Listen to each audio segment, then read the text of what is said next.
And good evening, everybody. Welcome for another exciting night of El Dorado Bronco baseball. Kurt Caden along with Avery Osen from beautiful McDonald Stadium and Brad Long Field here in El Dorado, Kansas. Tonight, El Dorado in a non-league game taking on the Haysville Aviators. And Avery, as we get ready to talk about tonight's starting lineups, tonight's game brought to you by Subway here in El Dorado, and Subman just threw out the first pitch. How about that? And a pretty good throw from him. Not too bad since he's in the Subman. And it's a warm night to be dressed up as a sandwich. Yeah. I don't know. He's kind of looking like a taco, I think. So lots to talk about here tonight as we get ready for Bronco baseball. Starting lineups, the batting order for the Haysville Aviators tonight. They will lead off with Devin Fisk. He's the center fielder. Cody Sharrow at short bats second. Kendall Whitman, the first baseman, batting third. Carson Weber, the right fielder, bats fourth. Nate Clark at second, bats fifth. TJ Spar is the DH, batting sixth. Taryn Killian, third baseman, bats seventh. Troy Anderson, the catcher, eighth. And Evan Van Summeren plays left field, and he'll bat ninth. Pitching tonight for the Aviators is Devin Traglia. In the field for the El Dorado Broncos tonight, starting in left field, Dylan Muka. Moving over to center field, Sam Lane, and Michael Muka in right field. At third base tonight, Trevor Azell. Shortstop, Morgan Oliver. At second base, Max Hogan. And at first base is Zach Fields. Catching the ball tonight is Jonathan Schmitz, and he will be catching the ball from starting pitcher Josh Murtha. Murtha's pitched nearly 10 innings on the season. He's got an ERA of 2.79. So we'll see what he can do with the Aviators. And it has been a long time, Avery, it feels like, since we saw the Aviators. In fact, it was opening night. It was May 30th when Haysville was here in town. And that was one of those nights where El Dorado got off to a good start.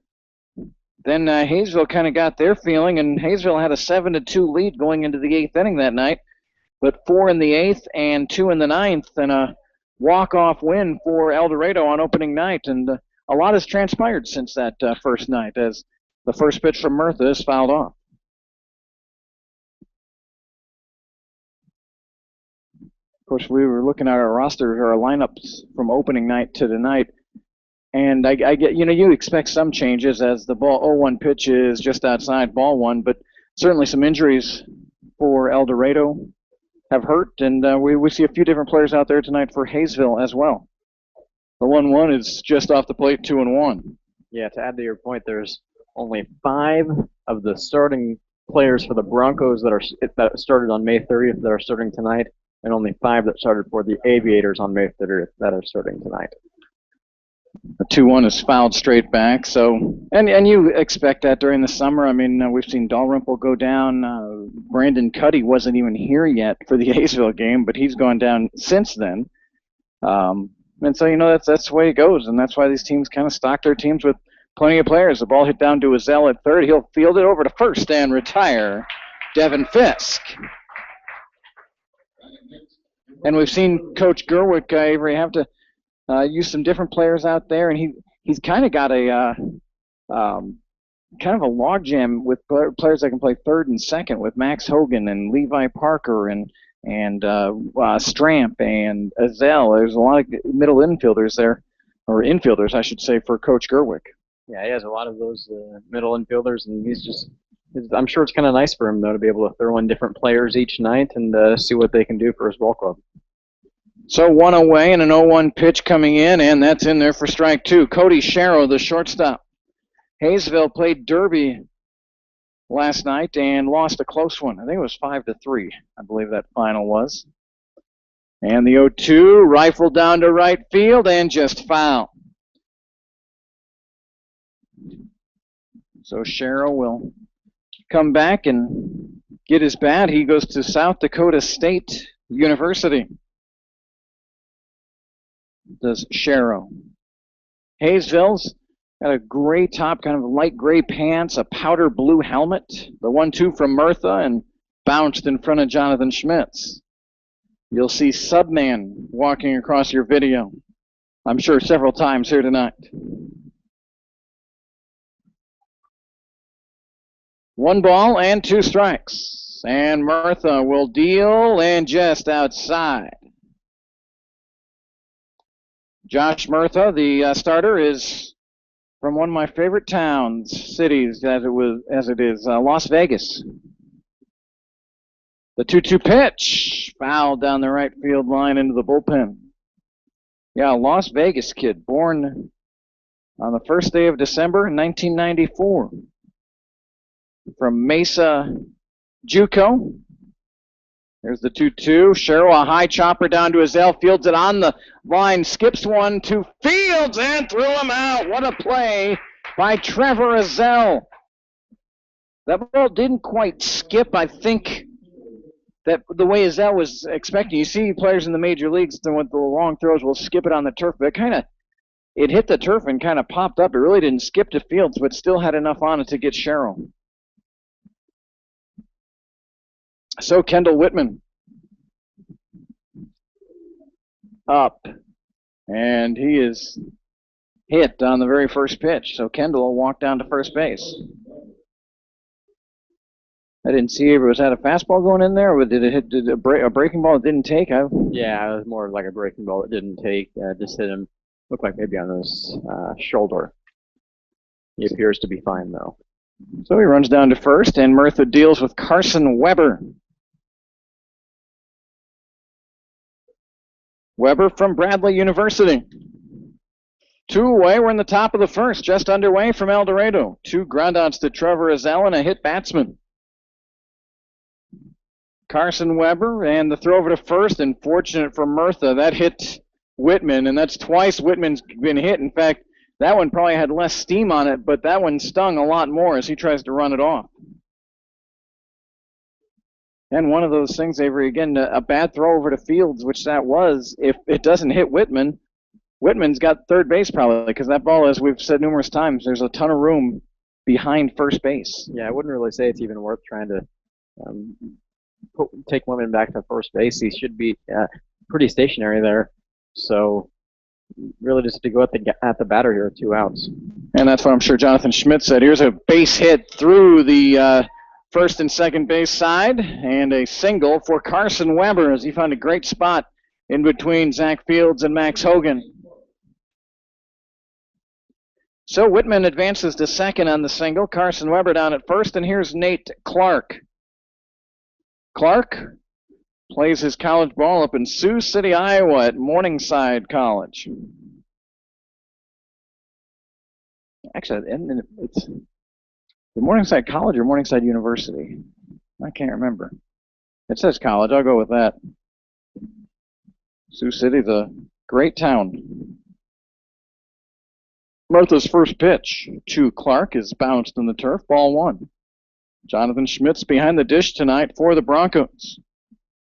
Murtha sets and deals, and getting under that is Clark out to center field, still going back at the wall.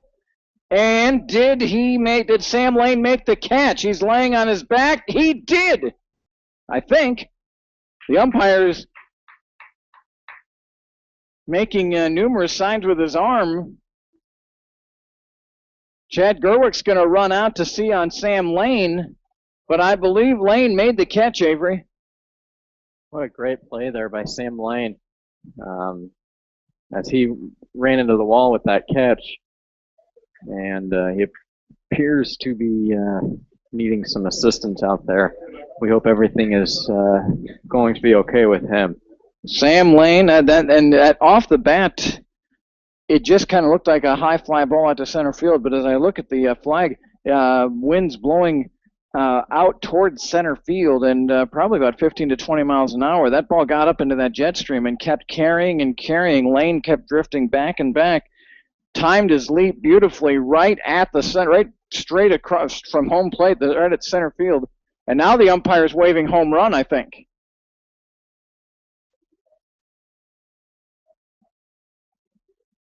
So an interesting situation here.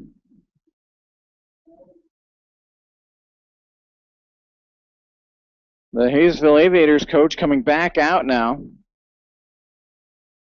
I'm a little surprised that all the Aviators retreated and that the umpire actually made the out sign as he was going. Now he's saying, indicating it's a home run.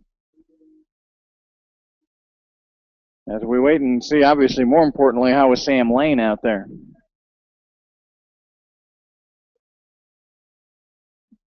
Trainers from South Kansas Regional Medical Center here in El Dorado. Susan, let's see, what's from our local hospital here in El Dorado? Susan B. Memorial. Susan B. Memorial. I had Anthony in my head. So we'll wait on Sam Lane here. And now it looks like Jacob Spring is going to get loose here for El Dorado.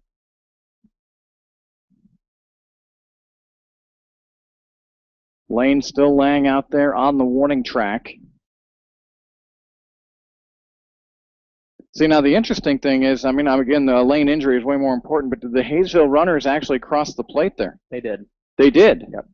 They kept, actually who hit that? Nate Clark actually walked from third to home, I think. So he wasn't real sure. They indicated he made the catch. So his coach said, keep going just in case something did happen. And sure enough, Lane didn't come up with the catch. That's the safe play for sure. So a 3-0 start here for Haysville. And all this happening with 2 outs, a hit batter, a single, and a Nate Clark 3-run home run as we continue to wait and see what's going on with Sam Lane. Worthy of note here, the Broncos have given up a first-inning run in the last 4 out of last 6 home games. The 4 games they've given up the runs, they've ended up losing the game. The 2 games that they have not given up those runs, they've won. You know, it's a great point, a great stat, because it does seem like more often than not here, when we come here to McDonald Stadium, the Broncos seem to be always fighting uphill. Looks like Sam Lane's to his feet, which is a great sign there.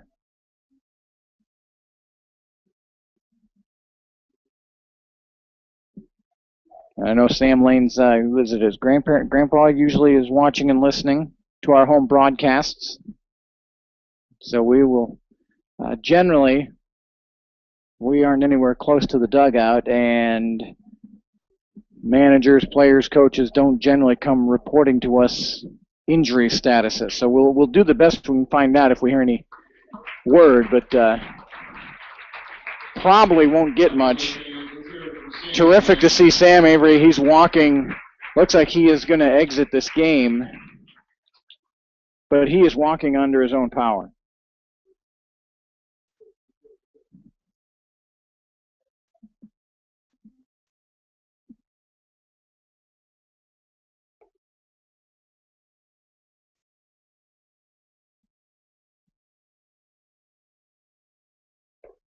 Maybe one of those cases where, I mean, Lane jumped back into that wall, may have banged his head there and just got maybe a little woozy or something, Avery. But watching him walk, he seems all right. Not sure if he's pleading his case maybe to stay in the game or just saying, here's what happened, here's what hurts, but he's walking just fine. Yep. I even saw maybe a little chuckle out of him out when he was walking back, as he's walking back to the dugout, so a good sign. I'm very happy to see that he is walking on his own power. Yep. And to see, you guys probably couldn't see it that well off the video, but he really hit that wall hard. So Dylan Muka will move over to center field. And Jacob Spring comes into the game. And looking down at Sam, yeah, he looks fine. He's hitting, slapping high fives with everybody. It was a great effort, and he's going to continue to get looked at as Murtha delivers a pitch to T.J. Spar. That's in there for a single, and then there's going to be an error on Jacob Spring out in left field. So the very first pitch into the game for Spring, and he's tested, and the ground ball got past him. So a single and an error for T.J. Spar. Here comes Taryn Killian, the third baseman. After the first 2 batters retired, it's been a lot of trouble here for El Dorado. Haysville's put up a 3 spot here in the first inning. And a hit right back to Murtha at the pitcher's mound. He'll sling it over to Fields. And that will end the inning. But big damage done by Haysville. They scored 3 runs on 3 hits. There was 1 error and 1 left. After a half inning, Haysville 3 and El Dorado coming to bat.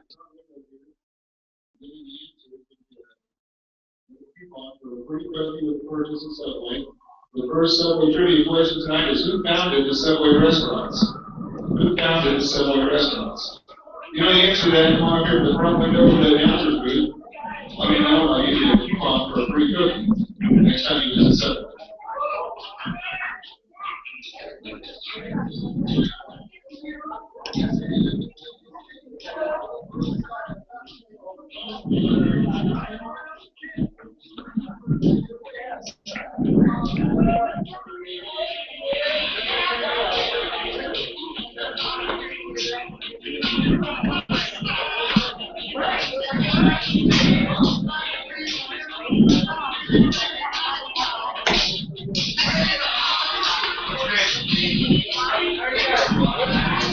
And Connie's Rayon came to the window with the right answer, Fred DeLuca.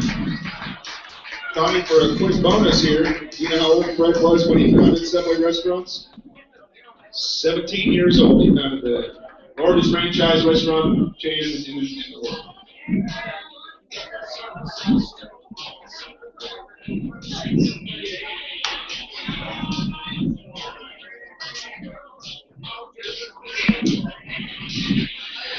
Welcome back to El Dorado. Broncos trail the Aviators 3-0.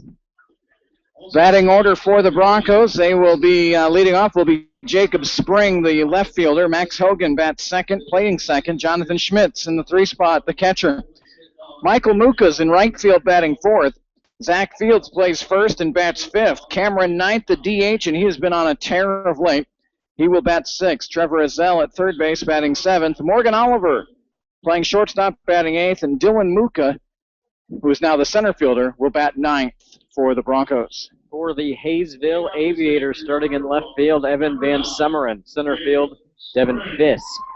In right field, Carson Weber. At third base is Taryn Killian. At shortstop is Cody Sharo. Second base, Nate Clark. First base, Kendall Whitman. Catching tonight is Troy Anderson, and he'll be catching the ball from starting pitcher Devin Troglia. Troglia's first pitch to Spring, ball 1, and the second one is across there for strike 1.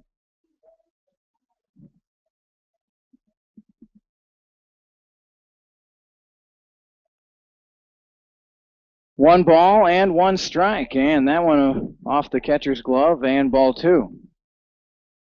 So 2 balls and a strike to Jacob Spring, and got to be interesting for Spring, Avery. I mean, you know, you don't see your name on the lineup card, so you kind of sit back. You don't get a pregame warm-up. They only send the starters out there for that. Spring belts one to right field. That's over the head of the right fielder, and extra bases for Spring. He is on his way to second with a stand-up double. Just saying, Avery, I mean, he was hit with a ground ball right away that he committed an error, but he comes up to the plate, and the fourth pitch he sees, he whacks out to right field. This happened with the Kansas City Royals last night. Omar Infante was scheduled to start in the lineup. He got scratched, so Christian Clone made his first debut start, and Rex Hudler, who used to play, said, you know, sometimes it's almost better because you don't feel the nerves before the game, and you just come in, and right away you just have to play. Yeah, no, you can't think about what you've done in the past, really. All of a sudden your name is called. You got to go out there, and not only that, you got to come on the field. Then when you retire the side, you come up and you're the leadoff batter. Good news was it looked like Sam Lane was just okay as Max Hogan pops one up. And here's one of those, we've been talking about this a little bit in the home games we've seen from the Broncos, Avery.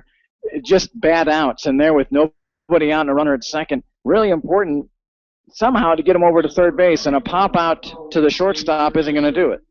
Nope, and Jonathan Schmitz, the catcher for the Broncos, will now have to try to pick up his teammate Max Hogan and try to bring Jacob Spring at least to third here. So Schmitz from Tarleton State University stands in the right-handed batter's box and looks at strike 1. That looks like a changeup in there by Troglia. Devin Troglia from Samford University. Not Stanford, but Samford. 3-0 Haysville, and Troglia checks on Jacob Spring. But Sam Lane walked after being on the ground for quite a while, came to his feet, walked off, and we got a good look at him as he was here near the dugout, and he looked fine. One of those probably precautionary things. May have banged his head pretty good on the wall out in center field. He gave all he could, which is the norm for Sam Lane. And we hope to see him back in the lineup here tomorrow night, which will be our next broadcast. The first of a 3-night homestand. Haysville tonight, Derby tomorrow night, and Wellington's here on Monday night. 1 ball and 1 strike to Schmitz, and the pitch is hit into the ground towards the second baseman, fielded there by Clark, and he'll retire Schmitz. Advancing to third is Jacob Spring. But that's one of those cases again, Avery, if you get him over to third base with 1 out, ground ball to second base, you score him, and you get the run in. Now you need a 2-out hit from Michael Muka, the right fielder.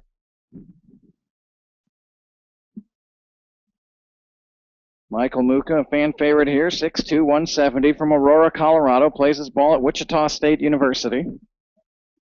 Looks at strike 1.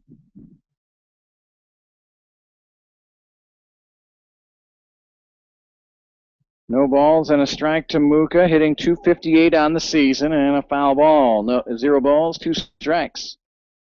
.258 hitting is Muka, 62 at-bats. He's got 16 hits, a couple of doubles, and a couple of home runs.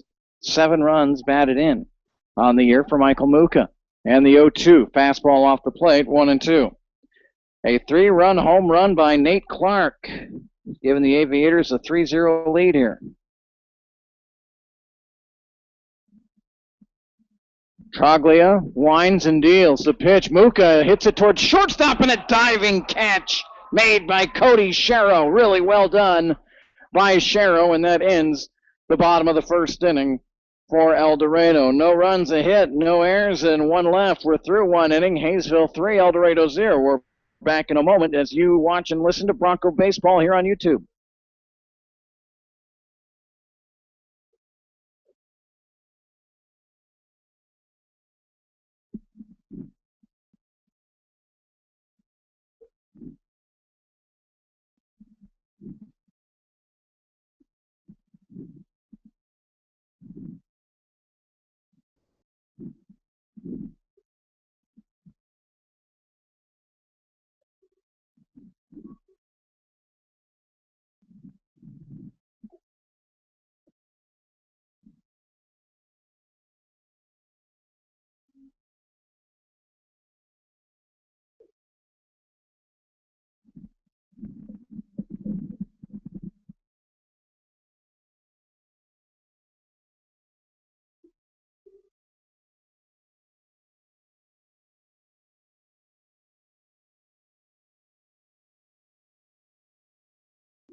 And the Aviators will lead off the top half of the second inning with their catcher, Troy Anderson. It'll be Anderson, Van Summeren in the top of the order, and Devin Fisk. And first pitch swinging is Anderson out to center field, and hauling it in is Dylan Muka.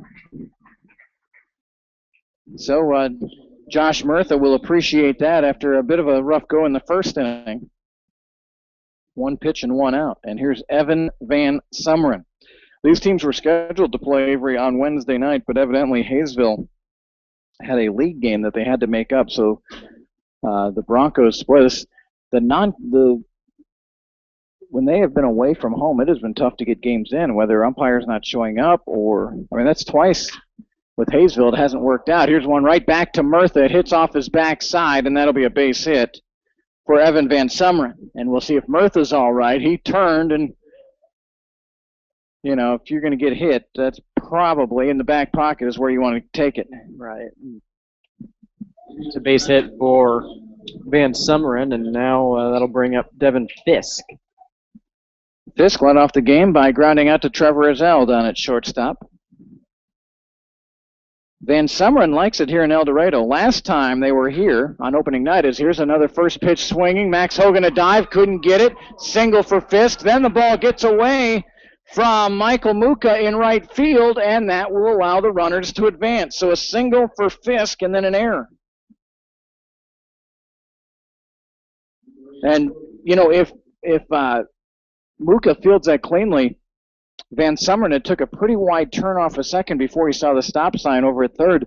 Muka probably could have fired one into second. They would have had Van Sumeren in a bad spot. I think that's what happened there was Muka was looking at second base trying to see if Van Sumeren was going anywhere, and he took his eye off the ball and went right between his legs. So 2 outfield errors for El Dorado here in the first 2 innings. Runners at second and third with 1 out. And Cody Sherrow, the shortstop up, who made a terrific diving catch to end the first inning. Looks at ball 1. 1 ball, no strikes. Wind blowing pretty swiftly from across the field out towards center and left center field. So for a left-handed hitter, it's pretty good. Ground ball out to Morgan Oliver. Fields it on about 3 hops over to Fields, and that retires Sherrow, but they gets an RBI. So an RBI for Sherrow. Over to third base is Fisk, and Van Sumeren scores the 4th Haysville run. Nothing else Oliver could do there. A slow tap up the middle. His only play was to Fields over at first base. So here's Kendall Whitman, who was hit on the first pitch he saw from Josh Murtha back in the first inning. Murtha delivers one, and first pitch swinging again out to second. Max Hogan has it over to Fields, and that will retire the side. But a couple of hits, an error, 1 left, and a run scored. We're through 1.5. Haysville 4, El Dorado 0. We're back in a moment here on YouTube.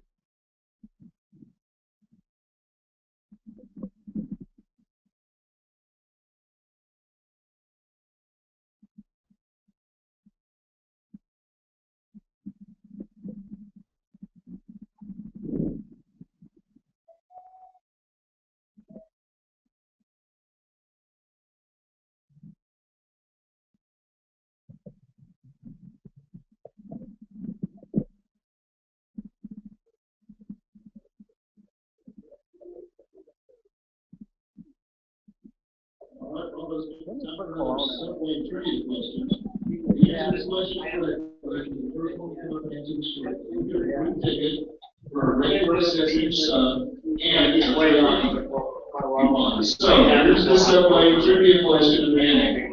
What does BMT stand for? Which is he was here, but You go subway order. BMT. What does that stand for? You know the answer. Go to the front of the state next year.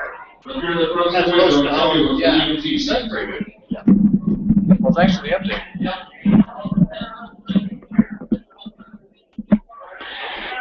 And welcome back to El Dorado. The Broncos trail 4-0. Fields, Knight, and Azell coming up for the Broncos. Zach Fields, big right-hander from Central Michigan. Looks down a pitch from Draglia, and it's fouled into the parking lot. Strike 1. Zach Fields, 5 long balls on the season. Zach batting .282. He's got 16 RBI. One downside for Zach Avery, 3 walks, and he's struck out 22 times. So he's going up there hacking, and he's been kind of an all-or-nothing kind of guy from what we've seen, but very exciting and always a threat at the plate, which is fun to watch. Yeah, he has home run potential every time he comes up. And that physique, it's got to intimidate. His foster mom's up here, and we talked to Morgan Oliver about Zach. We said, look at he looks intimidating out there, and he is between the lines. But both Morgan and house mom here say a big teddy bear off the field, and he drills one out to center field. The wind carrying it. It is gone.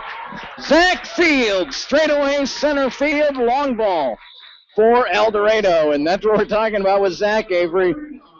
He will swing and miss at times, but boy, when he connects, that ball carries a long way. All of his homers that we've seen have been no-doubters. Yeah, that was right off the bat. I figured that one was going out, and it did.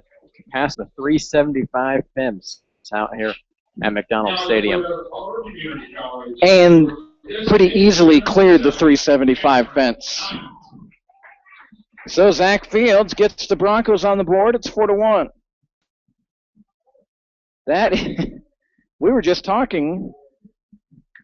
House Mom is quite proud, and I know Sarah Fields is always watching and listening as well, so we'll be looking for a comment from her as well. Now batting Cameron Knight. Knight has been on an absolute tear, Avery. He has hit 15 out of his last 44. He's batting .340 in his last 44 at-bats.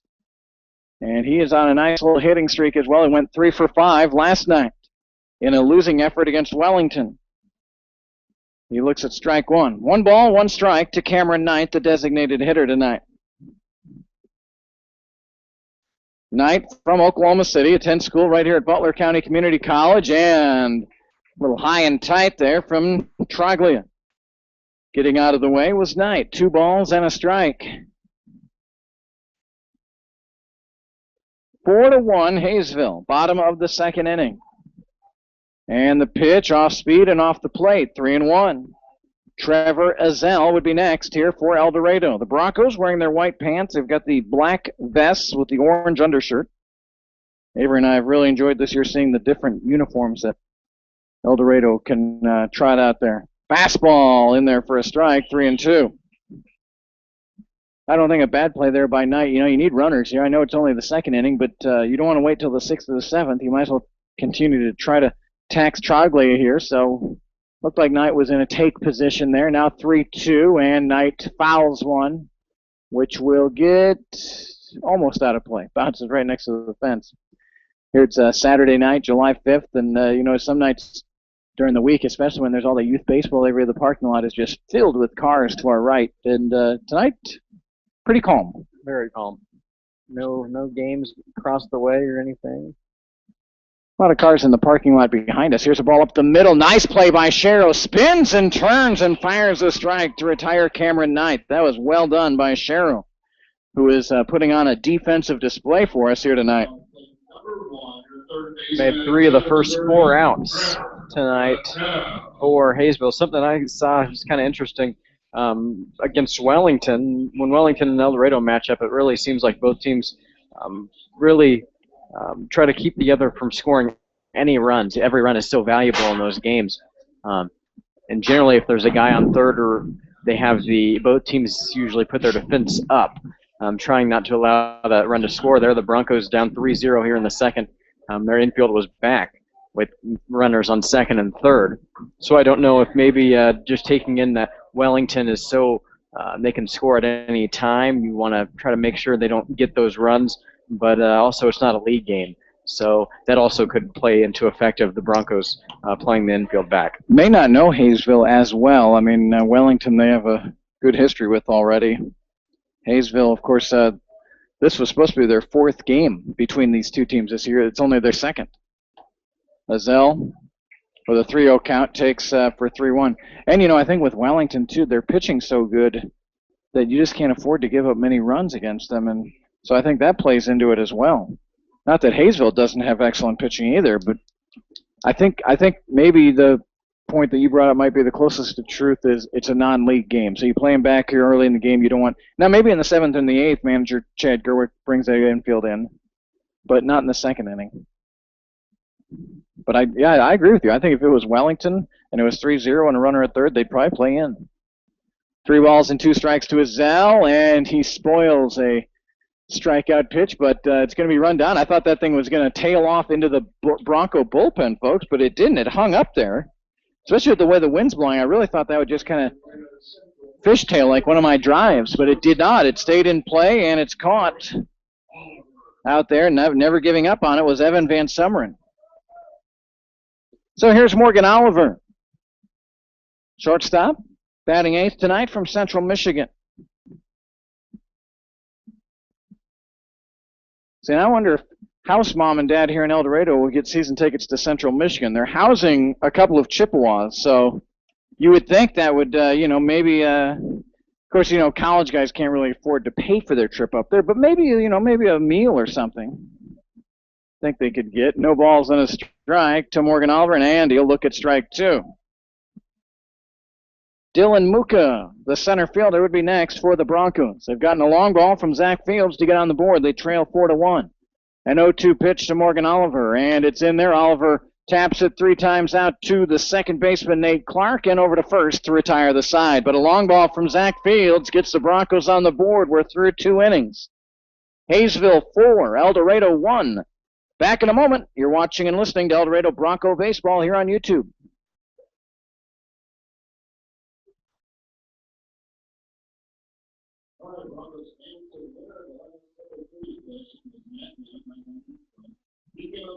BNP stands for biggest, meatiest, and tastiest. In the early days of Subway restaurants, it was a promotion that was based on the Brooklyn Manhattan transit system in New York City. It went along with the Subway. But today, BNT stands for the biggest, meatiest, tastiest. Congratulations, Matt. We also have another winner for the Alex's House drawing, Mitch Collins. Mitch Collins, if you're still in the stands here, go down to Alex's House booth. And they'll have some for you. Mitch Collins from El Dorado.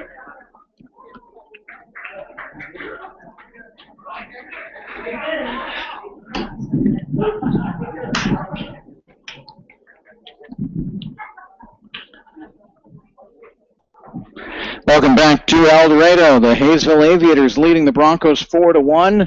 And really, it's a game of inches, Avery. It sure looked like Sam Lane was awfully close to catching that home run from Nate Clark. If he makes the catch, we're at maybe a 1-1 game, but a 3-run homer from Nate Clark, and it's 4-1 Haysville. Let's send it over to you. Yeah, and Sam Lane, he was so close to catching that ball out in center field, and looked like maybe even it was going to be an easy pop-up, but as the wind blows out to center field, it just kept carrying. Can't give anything away from Sam Lane, though. Great effort. Just hit the fence as Murtha delivers a foul ball, and the count is 1-1 to Carson Weber, the right fielder for the Aviators. Next pitch, low, 2-1.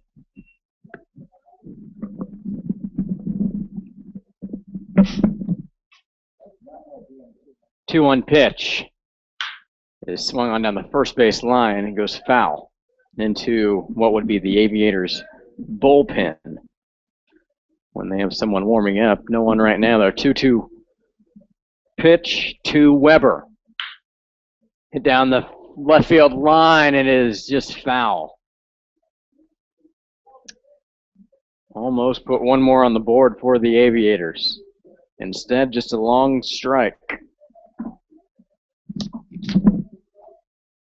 2-2 pitch. Gets to the outside corner. Weber goes down looking, and 1 out here in the third. Now, second baseman Nate Clark, who hit what is considered a 3-run inside the park home run.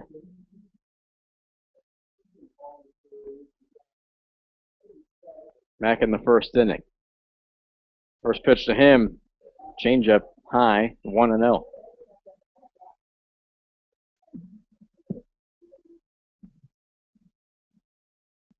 One ball, no strike. Next pitch, low, 2-0 from Josh Murtha, starting pitcher for the El Dorado Broncos here tonight. 2-0 pitch. In there, strike 1. The Broncos will be back in action tomorrow night, also Monday night here at McDonald Stadium. We'll have both those calls for you. The 2-1 pitch gets the strike call, low part of the strike zone, 2-2.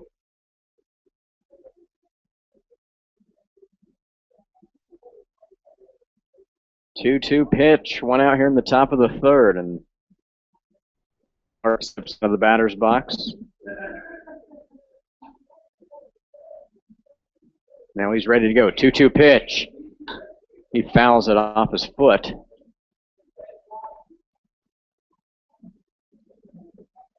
Keeps the count at 2-2.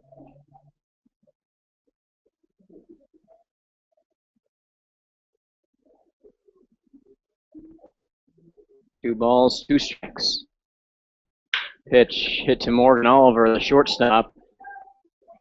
Throws a strike over to Fields. It's a little low. Fields just to fall down to one knee. But he catches it, and 2 outs here in the top of the third. That'll bring up TJ Spar, the designated hitter, who had a single and then advanced to second on an error by Jacob Spring out in left field back in the first inning. First pitch to him in there, strike one. 4-1 Aviators. Top of the third inning. 0-1 pitch. A little check swing from Spar. Umpire says he goes 0-2.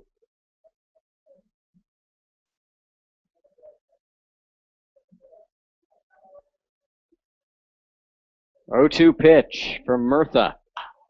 Off speed. Chopper to the shortstop, Oliver. He can't make the play. And a single from TJ Spar. Taryn Killian. Now the batter.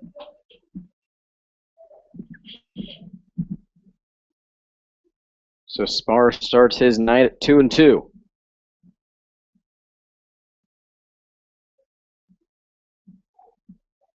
First pitch to Killian. Low, 1-0.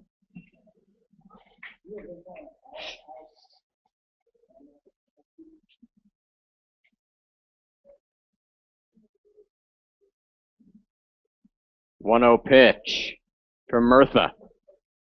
Low and outside, 2-0.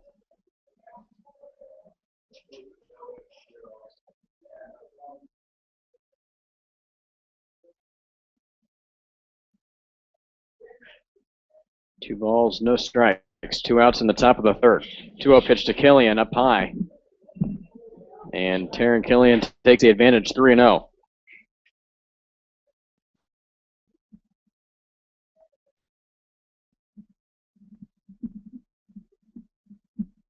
Three balls, no strikes. He's taking all the way, 3-1.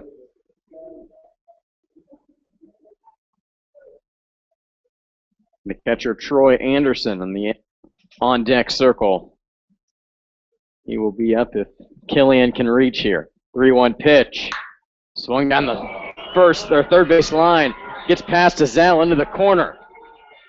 Around third comes Spar. He's waved home, and he will get there. And a 2-out double from Taryn Killian. And the Aviators take a 5-1 lead.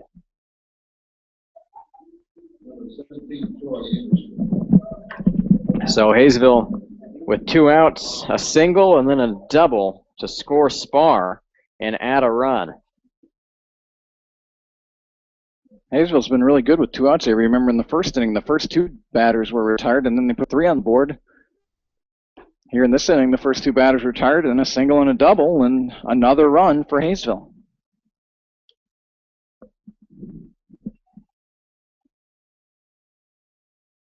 First pitch to Troy Anderson in there, strike one. Next pitch to him, low, 1-1.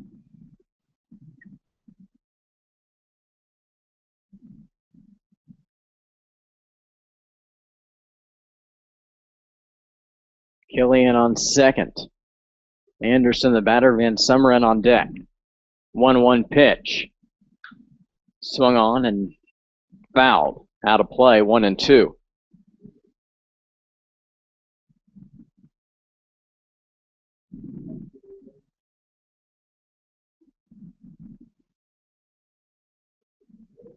One-two pitch from Murtha. Off speed and gets Troy Anderson to strike out. But the Aviators put one on the board. Haysville 5, El Dorado 1. We head to the bottom of the third. More baseball. Stadium.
All right, Broncos fans, next weekend, July 12th, at 7 o'clock, right here at McDonald Stadium, the Dorado Broncos invite you to honor our veterans.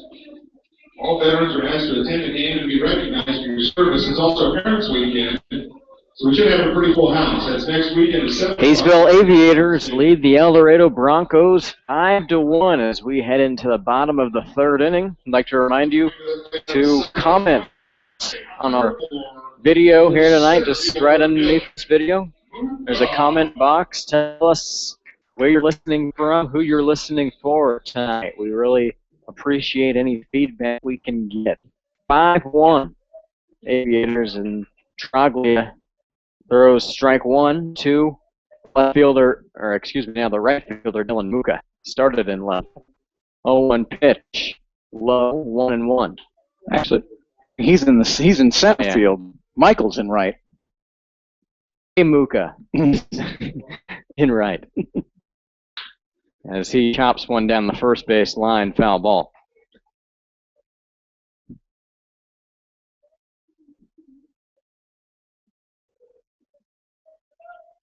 Some activity in the El Dorado bullpen. Murtha's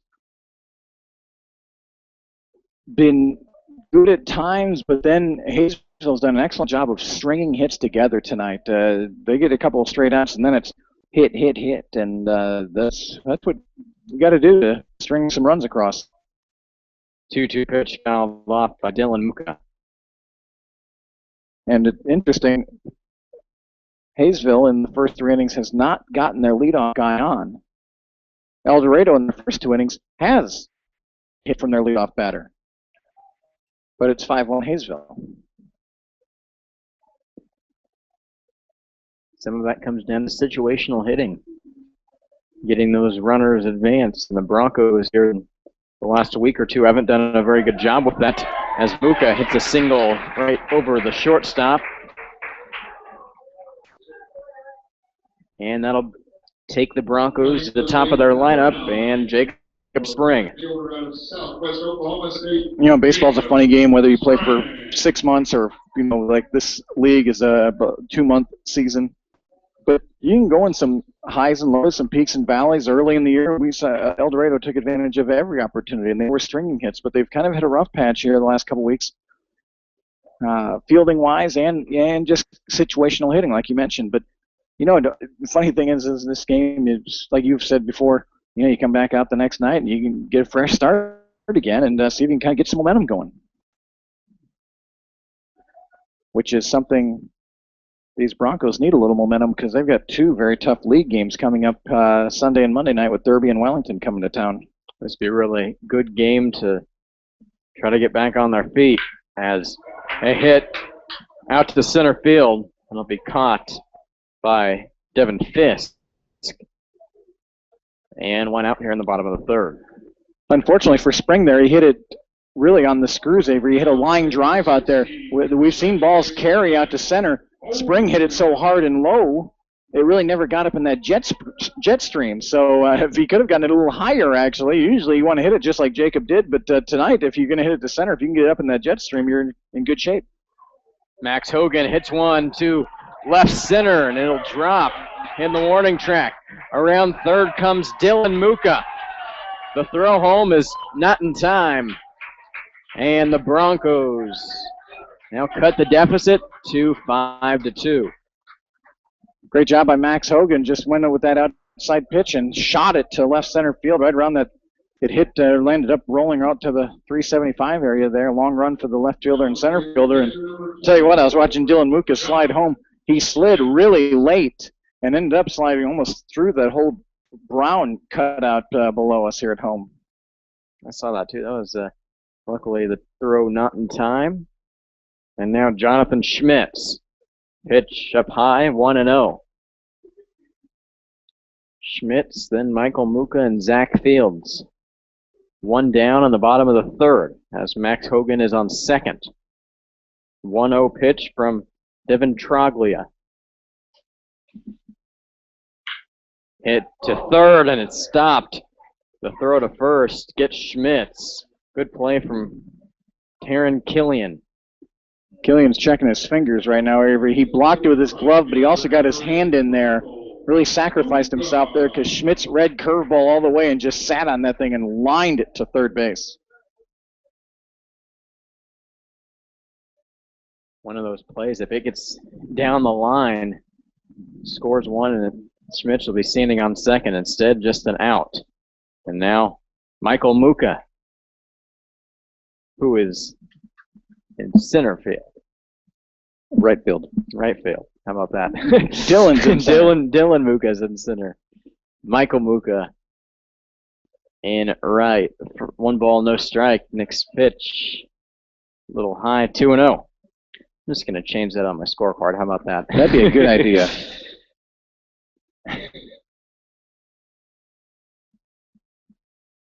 2-0 pitch.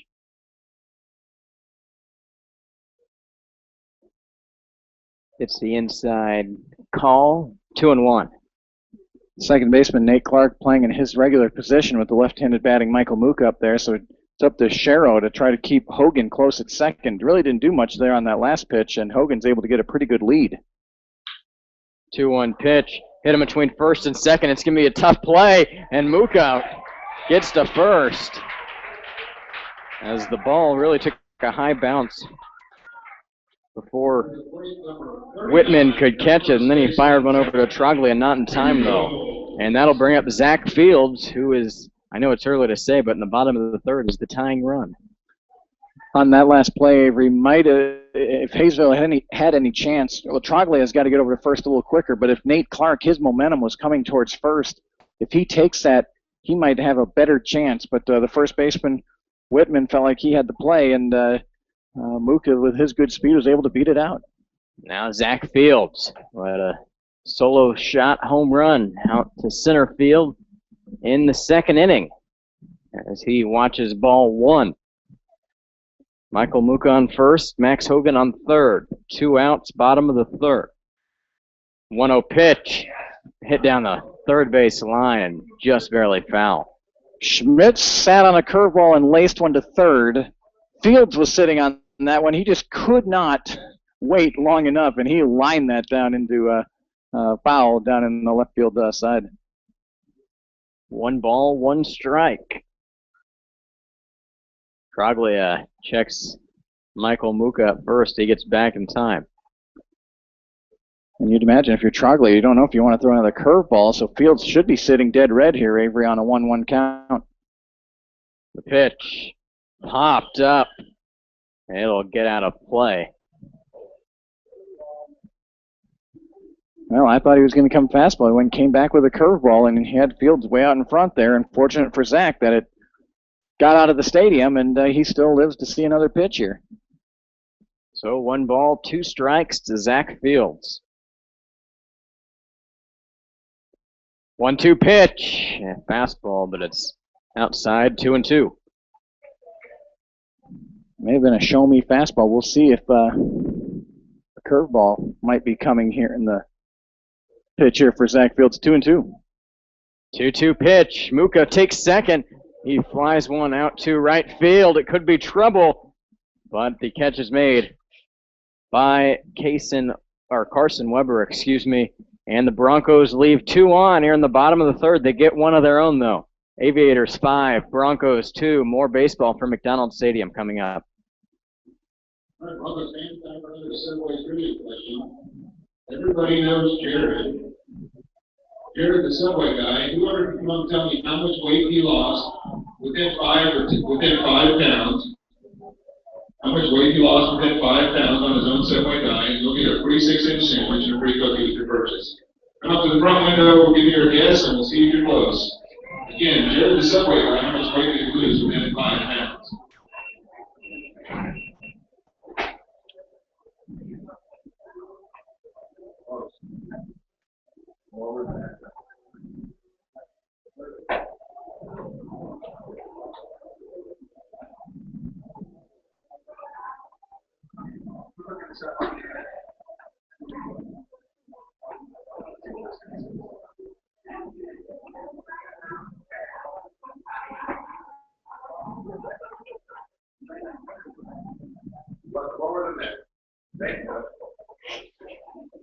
we have a winner. Madison came up with only 245 pounds.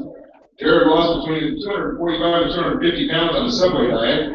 Madison came up here to get her free. El Dorado Broncos trail 5-2 to the Haysville Aviators in the top of the fourth. Due up for the Aviators, Evan Van Summeren, Devin Fisk, and Cody Sharo. They're in the top of the fourth. The first pitch to Van Summeren popped up. We'll see if it stays in play or not. And it will not, right behind the El Dorado Broncos dugout. And Murtha gets ahead 0-1.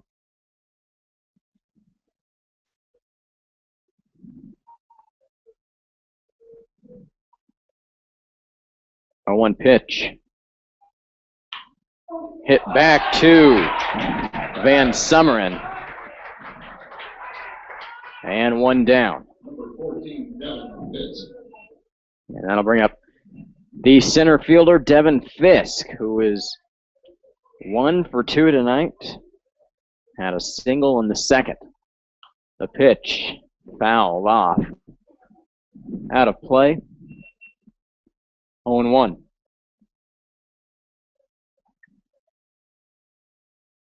A 1 pitch. Up high, 1-1.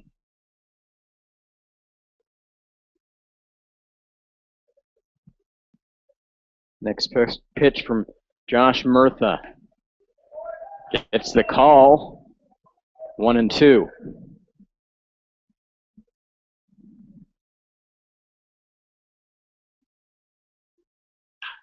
Next pitch hit out to Jacob Spring in left field. He makes the catch. 2 outs here in the top of the fourth. Here's where the trouble's been now for El Dorado. Avery, the first 2 batters out for the 3rd time out of the 4 innings here tonight. Yet Haysville still has 5 on the board. Haysville has at least put up 1 run in every inning so far. First pitch in there, 0-1.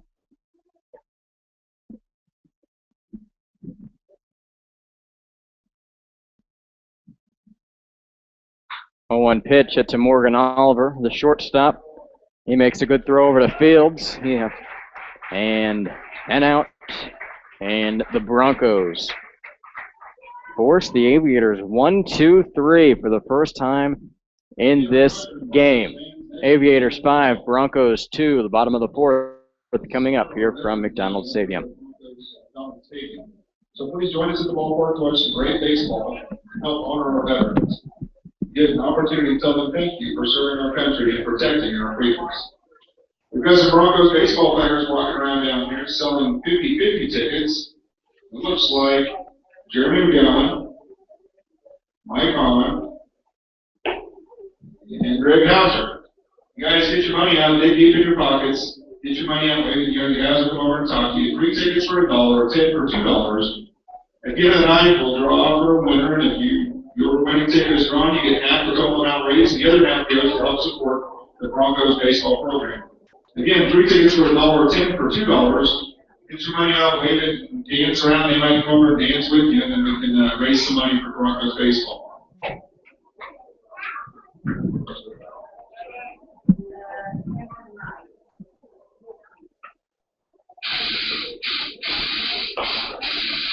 Leading off this inning for your El Dorado Broncos, your designated hitter from Haysville Aviators lead the El Dorado Broncos 5-2. Here in the bottom of the 4th inning, the Broncos will show Cameron Knight, Trevor Azell, and Morgan Oliver.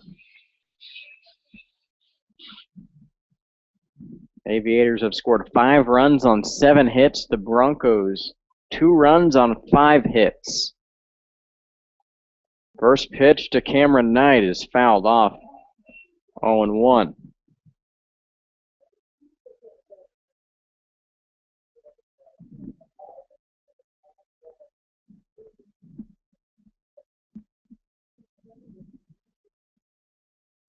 Oh, 1 pitch.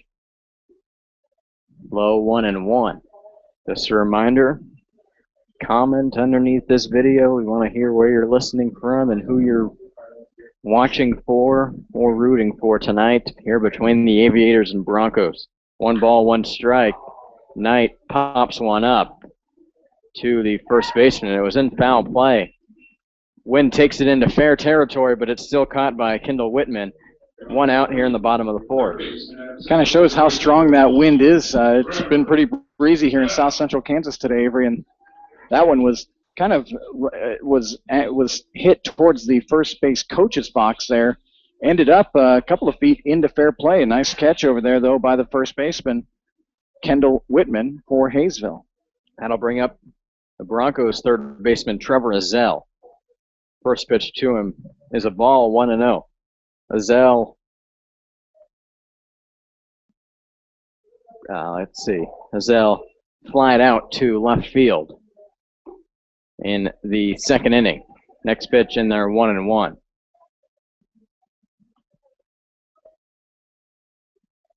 1-1 pitch to him is swung on, 1-2.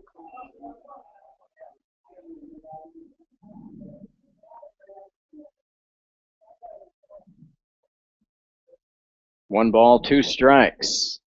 The pitch is swung on and missed, and Azell will get there as the ball hit off the catcher. Anderson hit off looked like his right shin guard maybe, and then he couldn't find the ball, so Azell strikes out, but will still end up on first. On, what do we say, a wild pitch there?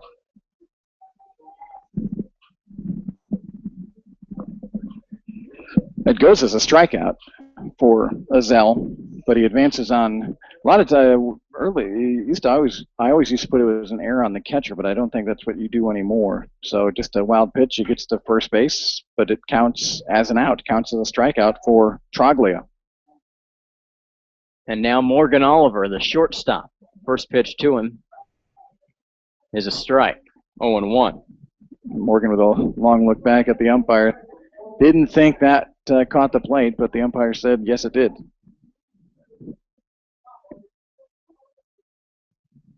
Oliver grounded out to second in his first at bat of the game as he fouls a ball. And he is behind 0-2.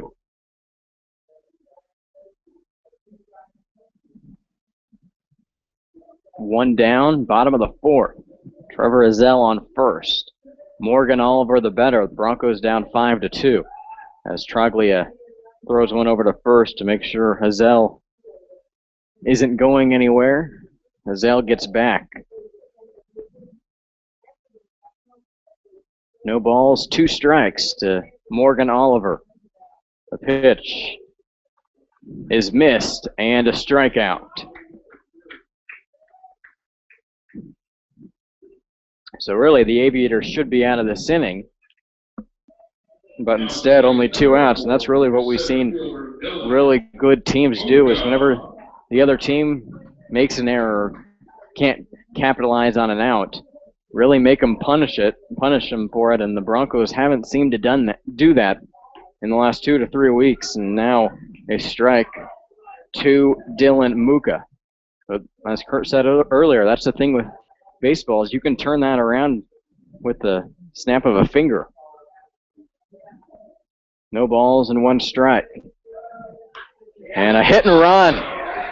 Muka hits one between first and second, and Azell will take third on an error by the right fielder, Weber.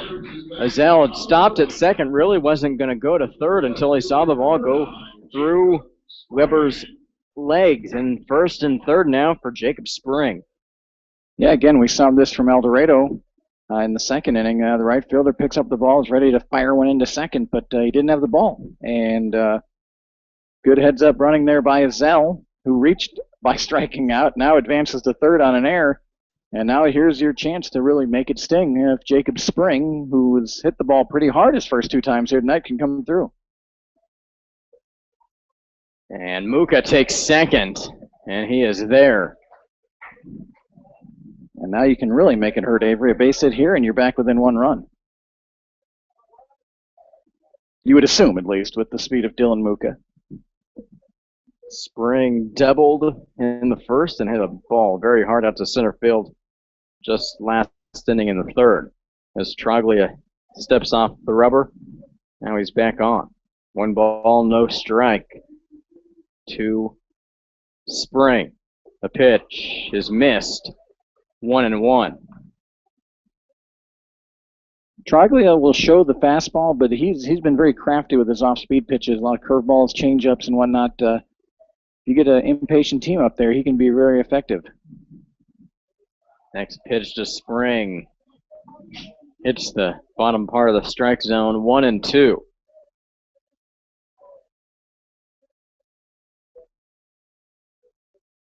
One ball, 2 strikes, 2 outs. The pitch is low. Good stop there from Anderson. Make sure that ball didn't get past him. Evens up the count at 2-2. Almost was a cheap run there for El Dorado, Avery. For a struggling team, you'll take him any way you'll get him, but not that time. 2 balls, 2 strikes. The pitch off speed, inside. 3-2.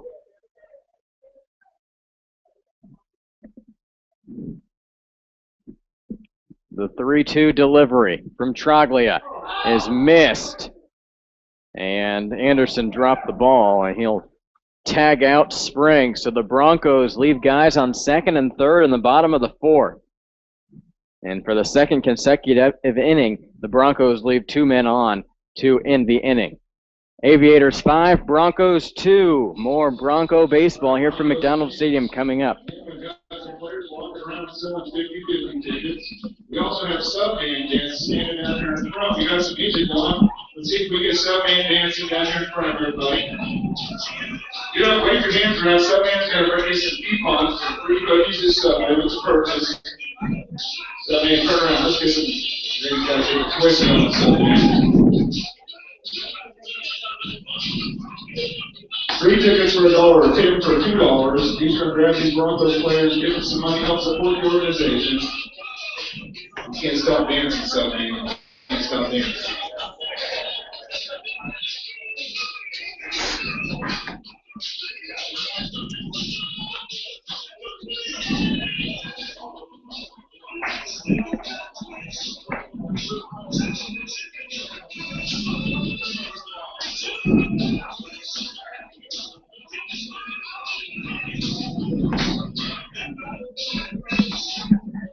And leading up this inning for the Aviators, number 19, Kendall Whitman.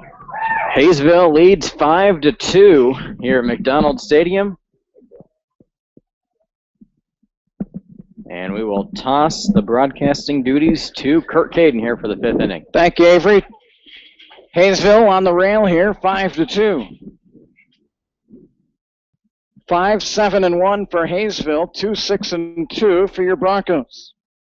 Whitman, Weber, and Clark, the scheduled 3 here in the top of the 5th inning. And a pitch from Josh Murtha in there for a strike. 1 ball, 1 strike. This is one of Murtha's better, I think, even performances I think we've seen, even though he victimized by that 3-run home run. Really was the big blow of this game with 2 outs by Nate Clark back in the 1st inning. Whitman was hit by a pitch. He scored on that 3-run homer, and he grounded out to second base. The 2-1 pitch is low, ball 3.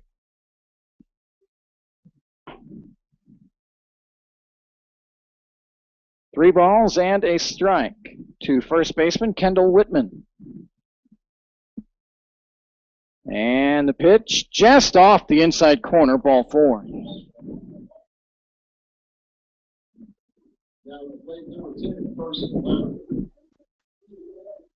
So here comes Carson Weber from Bradley University.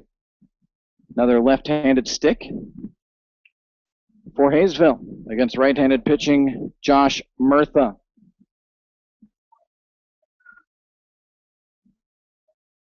And Weber drills one out to right center field. Hit really well. Carrying off the wall. Picked up in center field by Muka. He'll fire it into second. Max Hogan's throw to Schmitz is off the line, and an RBI double for Carson Weber.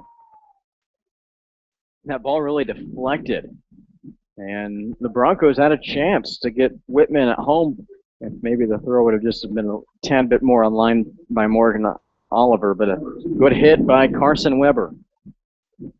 Yeah, he really turned on that one, Avery, and Here comes Chad Gerwick out to the mound, and they're looking down at the bullpen. We're going to have a pitching change here in the top half of the fifth inning. Haysville leads 6-2.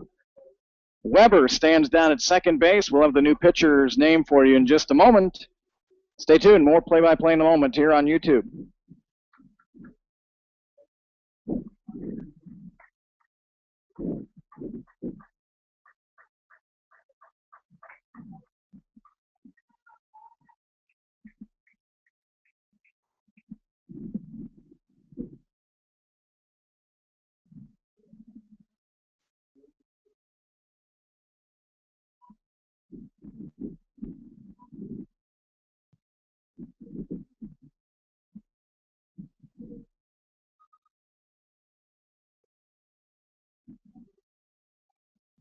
Now pitching for the Broncos out of Butler Community College, number 11, Colt Weiner.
And welcome back here. The new pitcher coming in for El Dorado is Colt Weiner. Plays his ball right here in El Dorado at Butler County Community College, and he enters the game every with a near 13 ERA. He's only pitched 7 1/3 innings this year, but given up 12 hits and 12 runs. So we'll see if he can get back on track. It'd be a good left-handed arm to get going here for Chad Gerwick. And he comes in with a first pitch strike to Nate Clark.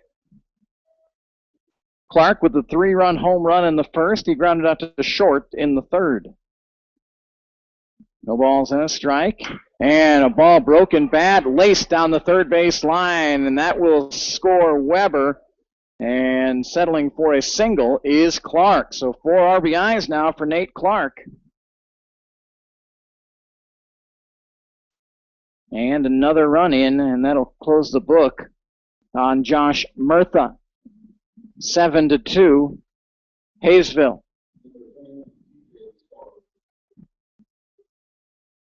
So 4 innings tonight for Josh Murtha. It seemed like he deserved a better fate, Avery. 4 innings, gave up 8 hits, 7 runs, 2 strikeouts, 1 walk, and 1 hit batter. There was 2 outfield errors also, but those really weren't, they allowed an extra base or so, but I guess by the numbers, not a good night for Murtha, but it just seemed like he was a little more in control than that. Yeah, it didn't seem like he had that bad of an outing. Just some good hitting from Haysville at good times. So Clark over at first base, 7-2 Haysville. They've scored in every inning except for the 4th. TJ Spar, the DH, at the plate, and he gets under one and lifts one out to right field where Michael Muka camps under it and makes the catch.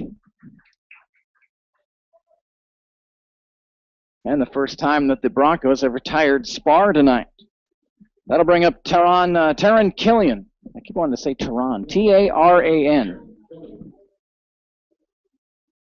Killian grounded out to Murtha at the pitcher's mound in the first inning and had an RBI double in the third. Clark over at first, and Weiner's first pitch is high to Killian. Hogan Schmitz and Michael Muka will be up in the bottom half of this 5th inning for El Dorado.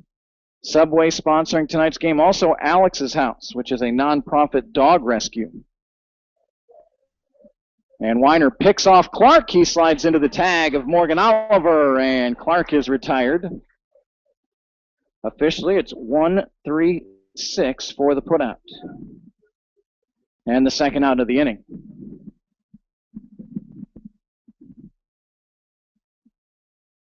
So no one on the base paths now for Haysville, for Killian, the third baseman. And he ropes one foul. Ricochets off the dugout wall and just barely into the field of play. And so Jacob Spring takes a long look. You better go get it, even though it's probably not in play. It's officially in play. And he'll sling it back into the Bronco dugout. 1 ball and 1 strike. 2 away, top of the 5th. The Aviators have plated 2 here in this inning. They lead 7-2. And behind the fastball is Killian for strike 2. Feel free to drop us a note there on YouTube. We'd love to hear from wherever you might be listening from tonight. If you're an Aviator fan or a Bronco fan, right there as you watch on YouTube, you can put us your comments right on there.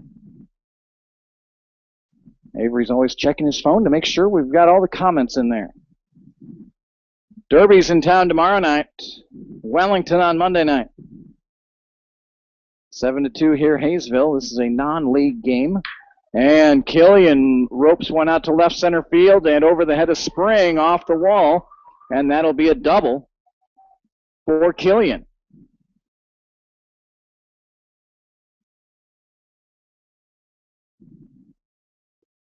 Tell you what, Avery, this Haysville team has really squared up some balls tonight. They've hit some no-doubters. The home run, even though Lane nearly caught it, still a great shot out to 375 out there in center field, and a couple of doubles there from Killian.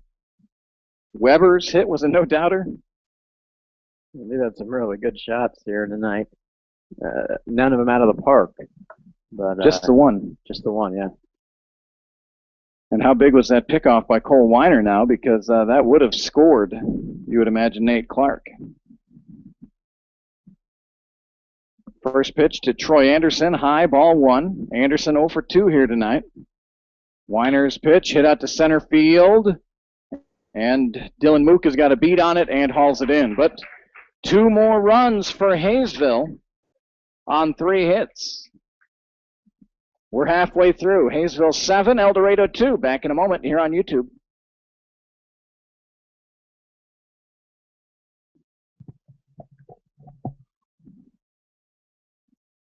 We have another winner with Alex Salas resting downstairs. The name Bobby Salas. Bobby Salas. Are you on the stands? Go down, Alex Salas, and see what they got for you. Again, it's Bobby Salas. Okay, to catch the Broncos players selling the 50-50 tickets. It's 3 tickets for $1, 10 for $2. Or wave at Subman over there. He'll bring you a coupon for a free cookie with your purchase while he dances around the stadium. You can dance better than that, Subman. You promise me.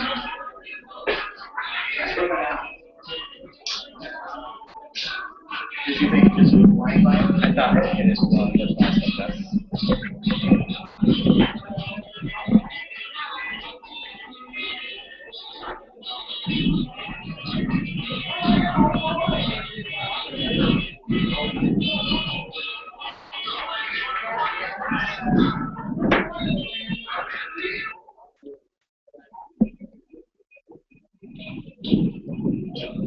Leading up this inning for your El Dorado Broncos, your second baseman out of the University of Arkansas, number 16, Max Hogan. And welcome back to El Dorado, and as we're about to send it over back to Avery Osen, 7-2 Haysville, and the Broncos have been close to having that big inning against Devin Troglia, Avery, but every time Troglia heads back out to the mound, he's got more runs to work with. The Aviators just put 2 on the board in the top of the 5th inning. Actually, we're not sending it back to you yet, are we? We're in the bottom of the 5th. Max Hogan lifts one out to left field, and that'll be brought in by Van Summeren. But Troglia's got to love every time he goes out there, he's got an extra run or so to play with. Yeah, as a pitcher, run support is your favorite thing. And tonight, Troglia getting a lot of it with 7 runs, but he's pitched well himself, only giving up 2 runs here in 4 1/3 inning. So here's Jonathan Schmitz, a ground out to second and a ground out to third, although that ground out to third was laced. Tremendous play by Killian, and it wasn't one of those tremendous plays that he dove or something, but to have the courage to stay in front of us, screaming one or two hopper to him from Schmitz as Jonathan fouls one over by the Haysville dugout, and it's 1 ball and 1 strike. It's a warm night here tonight, and it's going to get warmer. We're supposed to be up into the upper 90s tomorrow, 97 degrees, and then on Monday, 99 degrees. Of course, 7 o'clock starts. It starts warm, but with the sun going down, should cool off a little bit. But we've got some good Kansas heat here, which we haven't had much of this summer. Schmitz looks at strike 2. 1 ball and 2 strikes. Michael Muka will be next for El Dorado. And Troglia pitch, and Schmitz drills one to left field. And it is run down. What a great catch, just shy of the warning track by Evan Van Summeren. I thought that ball was out. Off the bat, it looked like he really laced that one. Van Summeren, though, made a good run over there. It hung up in the air. The wind really seemed to be blowing more out to center field, so it was cutting a little bit into the wind, but tremendous play by Van Summeren, 2 away for Michael Muka. And he'll look at strike 1. Van Summeren, Fisk, and Sherrill will be the scheduled 3 for Haysville in the top of the 6th inning. 7-2 Haysville, and pitch is hit into the bullpen for strike 2. Of course, Bronco fans always have faith. It was Haysville here on opening night who led 7-2 going into the 8th inning. And the Broncos scored 4 in the 8th and 2 in the 9th, a walk-off win on opening night to get the season started on the right foot for the orange and black of El Dorado Bronco baseball.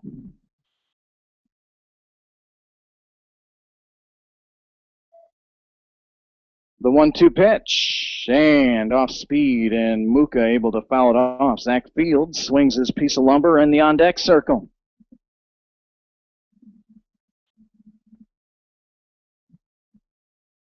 Broncos lost a heartbreaker last night, again, to Wellington, 7-5 last night. Muka reaches out, taps one past the pitcher, but fielding it there is Clark over to first to retire the side. So a quiet 5th for the Broncos as they go down in order, 1, 2, 3. We're through 5 complete. Haysville 7, El Dorado 2. Stay tuned, more exciting baseball coming up here in just a moment on YouTube.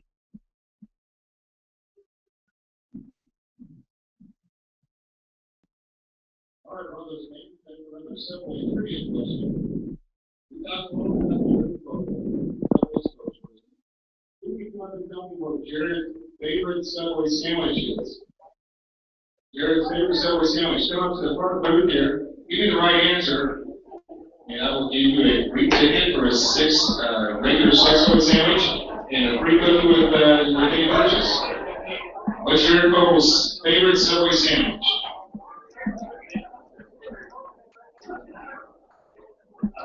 Sweet onion chicken. Oh. Sweet onion chicken curry. Yeah. Yeah. Yeah. Good thought.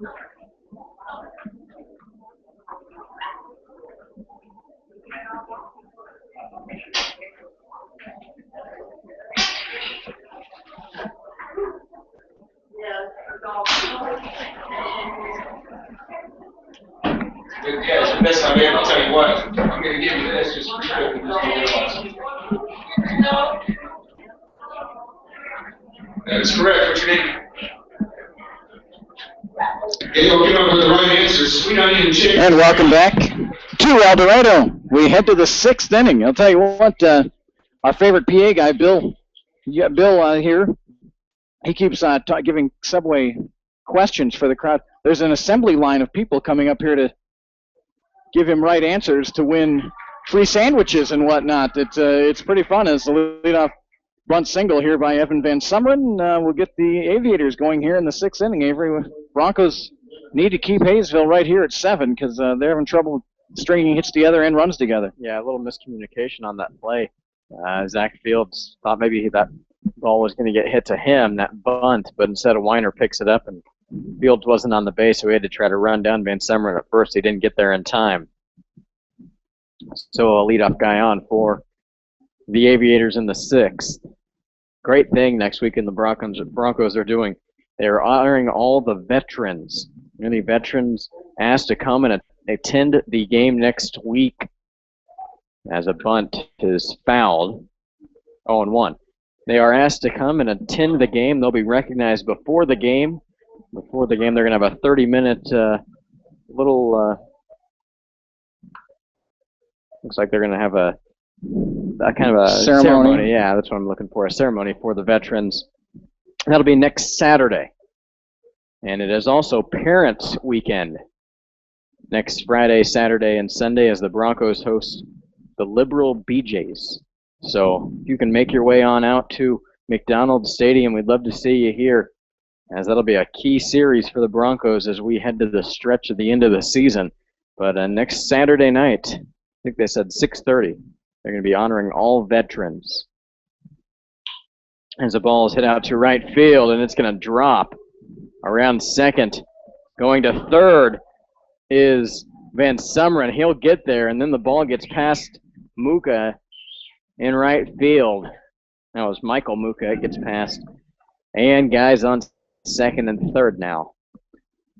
Michael's having a tough night out in right. That's going to be another error on him. I believe it.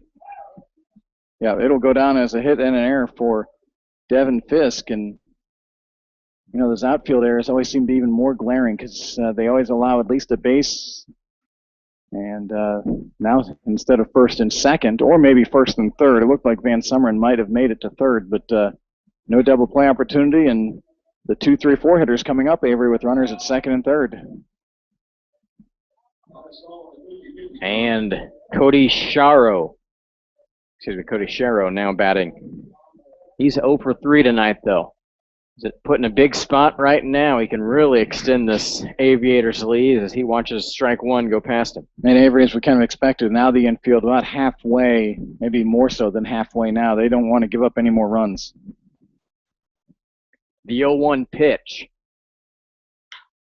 is flied out to Muka in right field. He'll throw on home as the runner will stay at third. So a big out there from Weiner to get Sharrow to fly out to right field. And now Kendall Whitman.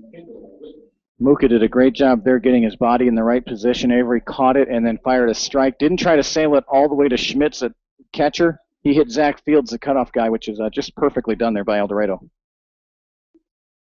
Whitman has been hit by a pitch in the first inning, then walked in the fifth inning, so he's only 0 for 1. He grounded out to second. Back in the third, he grounds to second here, and it gets over the head of Max Hogan, and that'll score 2, and the Haysville Aviators take a 7-run lead here in the top of the 6th. Now you gamble with the infield in. If the infield's back, probably Hogan's going to make that play, but had to come in, a high chopper. We've seen balls really take off on this infield before. And Hogan he gave great effort, just unable to haul it in. It's a big 2 RBI single by Whitman. And now Carson Weber swings at strike 1. Each inning, Avery Haysville just keeps putting 1, 2 runs up the board. They scored 3 in the first, but they've been knocking on the door for every inning, it seems. Pitch hit out to left field, and Jacob Spring makes an over-the-shoulder catch. Really overran that ball almost, and then had to look over his shoulder to catch that one, but 2 outs. And yeah, the scoreline for the Aviators, 3 in the first, 1 in the second, 1 in the third. The only inning they haven't scored is the 4th. They scored 2 in the 5th, and now they put up 2 in the 6th with 2 down. Weiner throws strike 1. This is a big night, I thought, Avery, for El Dorado, especially coming off of last night's disappointing loss to Wellington, where the Broncos scored 5 in the top of the first inning, but ended up losing 7-5 at Wellington, and now here against Haysville. They just haven't been able to get that mojo going here tonight. No balls, 1 strike. Pitch up high, 1-1. Yeah, you haven't felt really that confidence from the Broncos here tonight.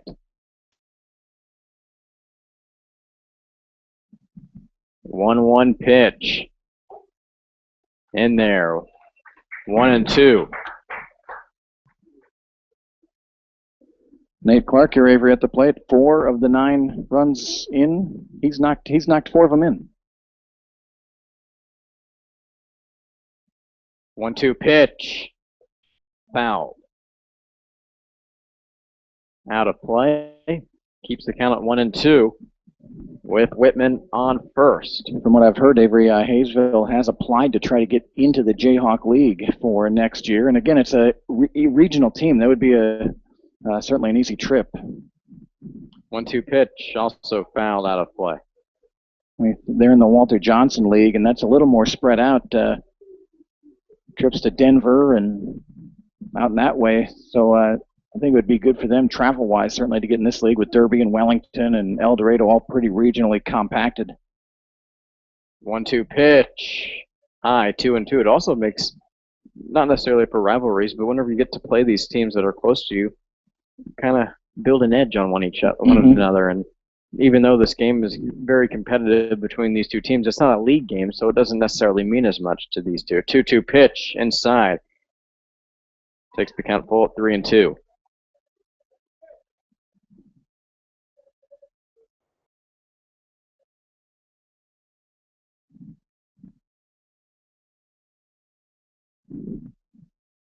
Three-two pitch from Colt Weiner.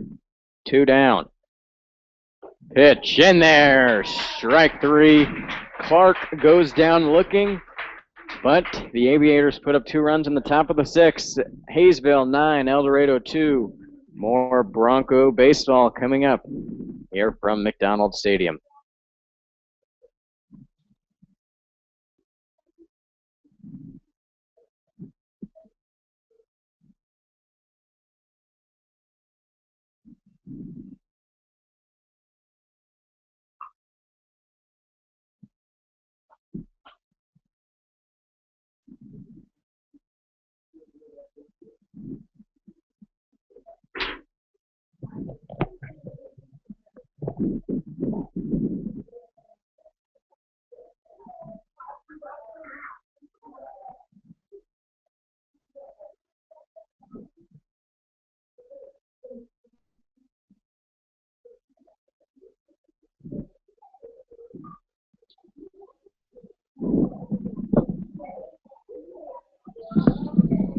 Broncos fans, we'll take another opportunity to thank tonight's game sponsor, Subway. Subway's run around the stadium here somewhere. If you wave your hands in there, I'm pretty sure they'll bring you a coupon for a free cookie with your next purchase at Subway. Once again, thanks to Subway for sponsoring tonight's ballgame.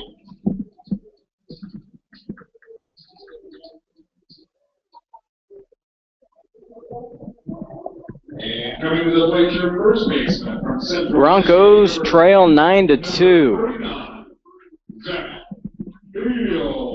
They'll bring up Zach Fields, Cameron Knight, and Trevor Azell in the bottom of the 6th.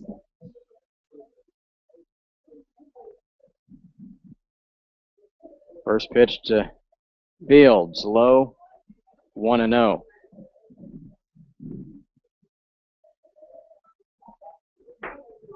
Joe Kennedy and Chase Gulzo heading down to the bullpen for El Dorado. Fields chops one to shortstop, and he's retired. 1 out here in the bottom of the 6th. And I'll bring up the designated hitter, Cameron Knight. He's 0 for 2 tonight. Grounded out to the shortstop and grounded out to first baseman.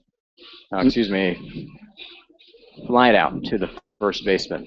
He's had a hit. I think it's 11 of his last 12 games. He's had a base hit, at least. Try to extend that here. First pitch to him. Downstairs, 1-0.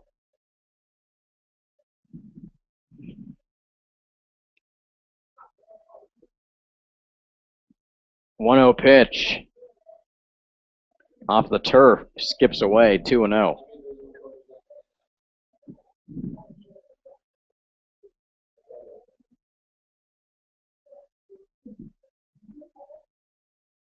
Devin Troglia still in there here.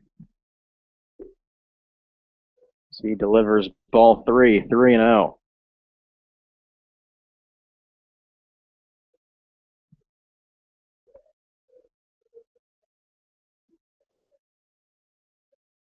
3-0 pitch tonight. Gets the outside corner call, 3-1.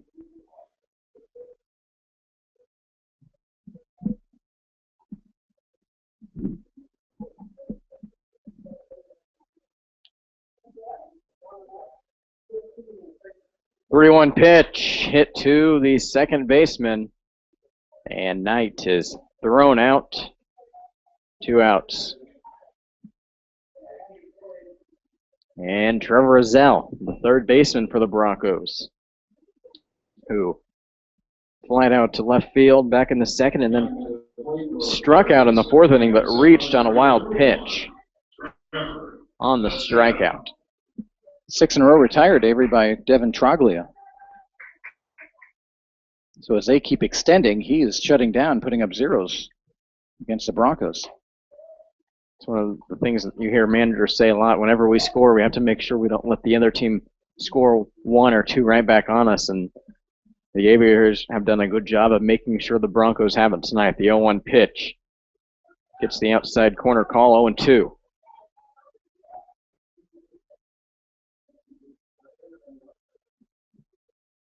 Oh-2 pitch. Swung on and missed. And the Broncos go down 1-2-3, 7 in a row by Troglia.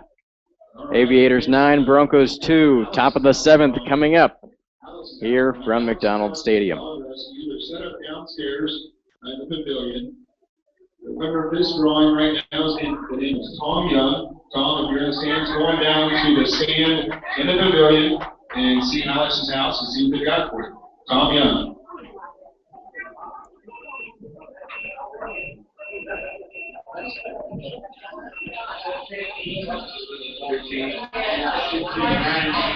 Now pitching out of Pittsburgh State, number 15, Ryan McKay.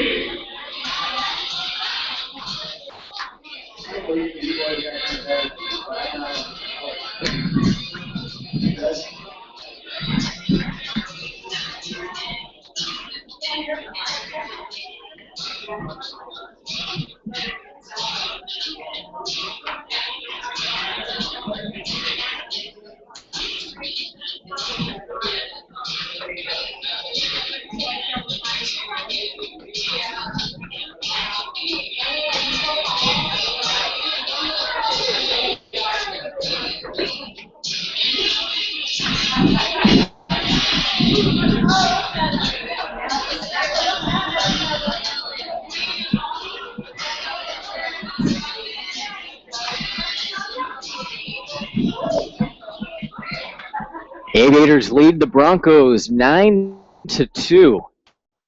We head into the top of the 7th, and TJ Spar, Taryn Killian, and Troy Anderson, the batters here in this inning. New pitcher into the game for the Broncos, Ryan McKay. He delivers strike 1. Avery for Cole Weiner, 2 innings pitched, 5 hits, gave up 2 runs, did have 1 strikeout. 0-1 pitch. Gets the strike call. 0-2. McKay from Pittsburgh State. Stands 6'2", 175 pounds. 0-2 pitch from Ryan. Fouled off as the bat seemed to splinter there.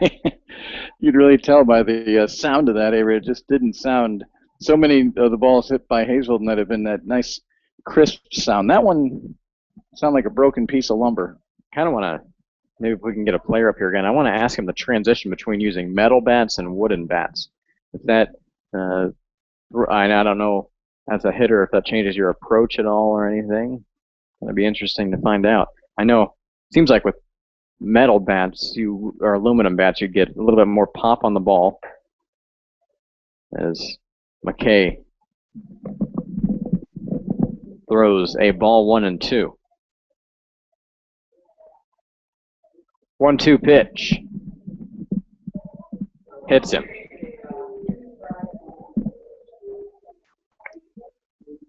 So 2 strikes on Spar. Hits him. And that'll bring up Taryn Killian.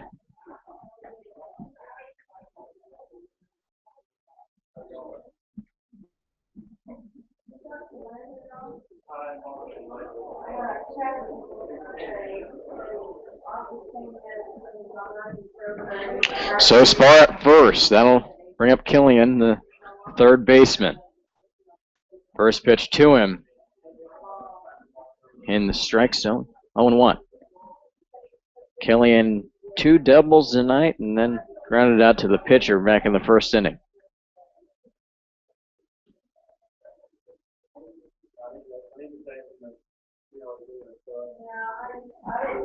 As McKay checks the runner back to first.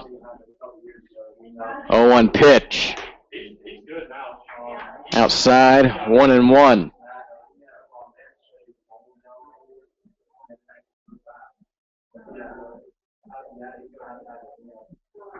Back over to Fields at first.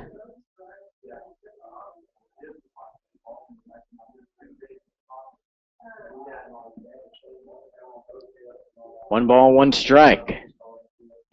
As Killian tried to check his swing but couldn't. 1-2.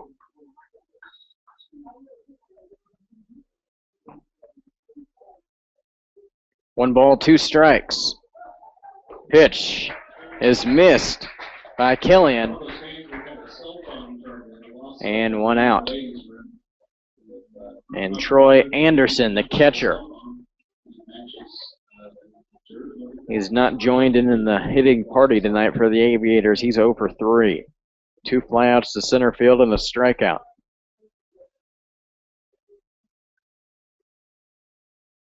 First pitch to Anderson. Up high, 1-0.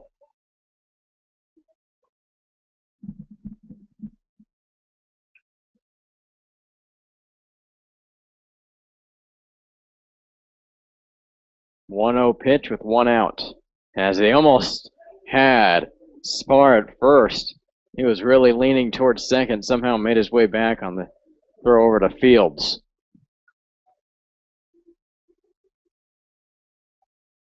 One ball, no strikes. Spar takes second, and a good throw gets him, and it is.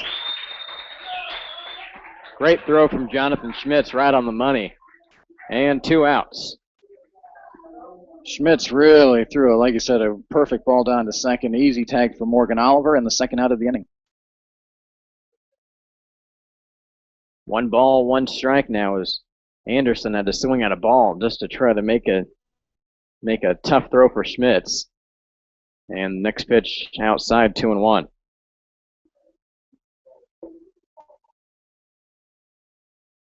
Two balls and 1 strike. Pitches swung on and missed. 2-2.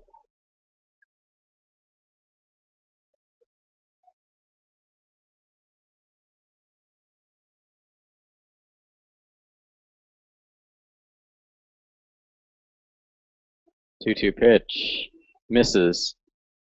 That'll make the count full at 3-2.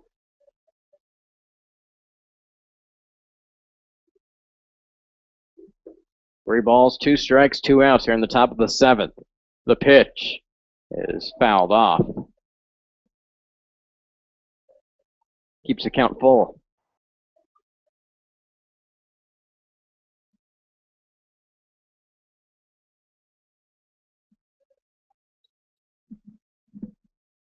Three-two pitch. Misses. Just barely. I don't know where that missed. I think it was up. And a walk. That'll bring up Evan Van Summeren, the left fielder, who has 2 singles and 2 runs scored.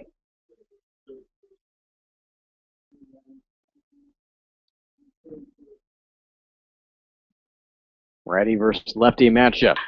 Is hit to Azell at third. A good throw will get him, and it is. So the Broncos hold the Aviators scoreless in the top of the 7th. That's stretch time here at McDonald Stadium. Aviators 9, Broncos 2. More play-by-play coming up.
So the Aviators, Devin Troglia exits the game and enters John Monig. Broncos at Central Michigan University, number 10, your shortstop, Morgan. And now batting for the Broncos, Morgan Oliver, followed by Dylan Muka and then Jacob Spring.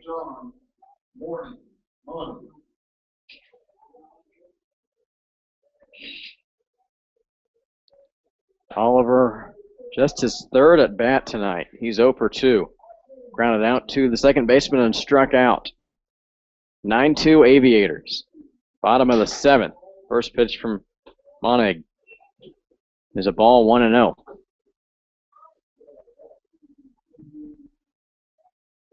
Next pitch. In there, 1-1. Monig, a pretty quick worker. 1 ball, 1 strike. Next pitch just barely misses on the outside corner, 2-1. To Central Michigan Chippewa, Morgan Oliver. 2 balls and 1 strike. In there, across the number, 2-2.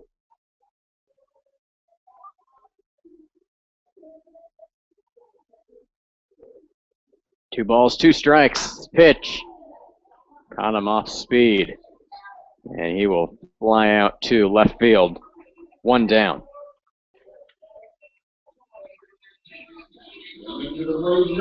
Now batting be the center fielder, Dylan Muka. He is 2 for 2 tonight. He's had the best night of any Bronco, probably. 2 for 2, a run scored, and a stolen base.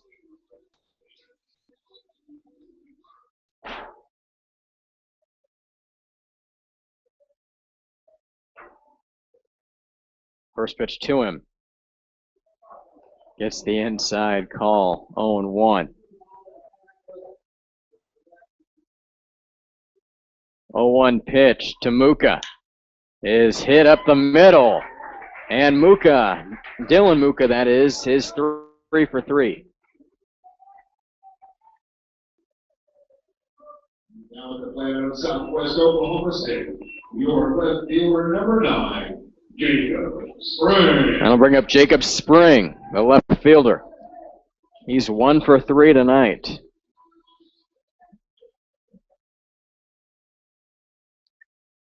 First pitch to him. Little high, 1-0.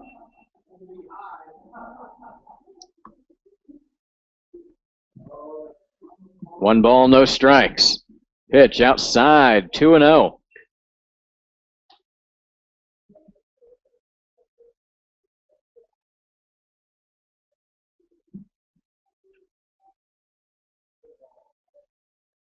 Two-0 pitch, also outside, 3-0.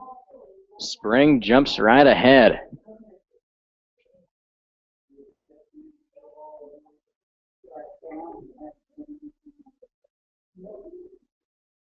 Dylan Mook on first, 3-0 count.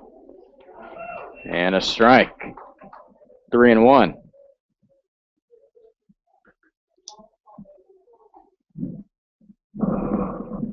3 balls, 1 strike. Pitch in the turf and a walk.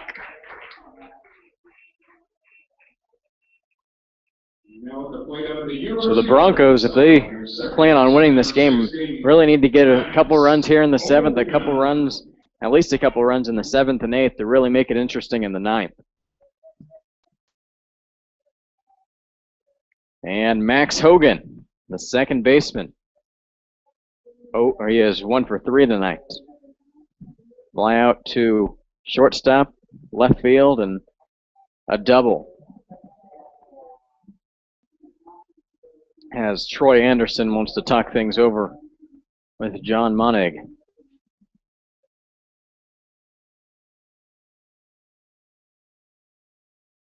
This is really where the Broncos have struggled. If nothing else, they can try to gain some experience with situational hitting here. First and second is first pitch to Hogan is in there 0-1.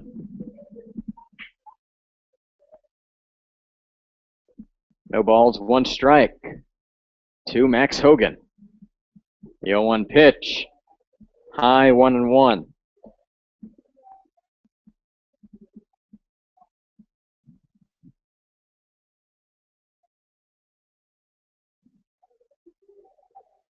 One pitch, 1 out, bottom of the 7th. It's hit down the first base line and just barely goes foul. If that is just about 2 inches to the left, that probably scores 2 runs, and Hogan is at least on second. Instead, just a strike. 1 ball and 2 strikes now. The pitch from Monig. In the turf, 2-2. A good stop there from Anderson to make sure the runners don't advance and still have a double play possibility.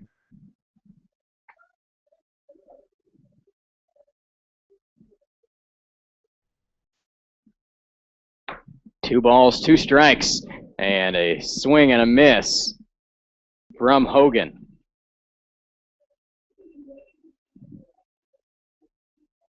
Baseball for you, Avery. I mean, you mentioned just a couple inches, and Hogan has a double, maybe a triple, and scores 2. Instead, he goes foul, and then he waves and misses at strike 3. And so instead of a couple runs in and 1 out, now you have 2 runners still out on the base pads and 2 outs for Schmitz.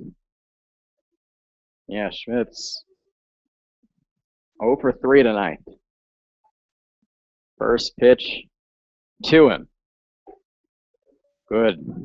Curveball, 0-1. A lot of late action on that pitch there. That looked like it was going to maybe have Jonathan wear it on his shoulder, and all of a sudden it just broke right across the plate. Dylan Muka on second, Jacob Spring on first. The 0-1 pitch is him in between first and second, and a good ranging play from the second baseman, Nate Clark. The ball wasn't hit too terribly hard, which gave Clark a little bit extra time to shuffle over and make the play. At the end of 7, Aviators 9, Broncos 2. More play-by-play coming up here from McDonald Stadium. The winner of tonight's Dirty Farm parking lot is a Toyota RAV4 with a Kansas plate 571 FDA. 571 FDA. It's a Toyota RAV4. That's your vehicle. Come on up to the front window of the announcer's booth here, and I'll give you a free token to one of Blackburn Construction's many car washes around town. Again, it's a Toyota RAV4 with a Kansas plate 571 FDA. Now pitching for your Alabama Broncos out of Charleston State, number 34, Wade Adams. And while he's warming up, we're going to draw for the 50-50, so everyone gets your blue tickets out. You guys raised a total of $197 tonight, which means that the winner of this drawing gets $98.50, or they feel free to donate back to the Broncos. I'm going to hold for someone right out here in front to come up and draw for me.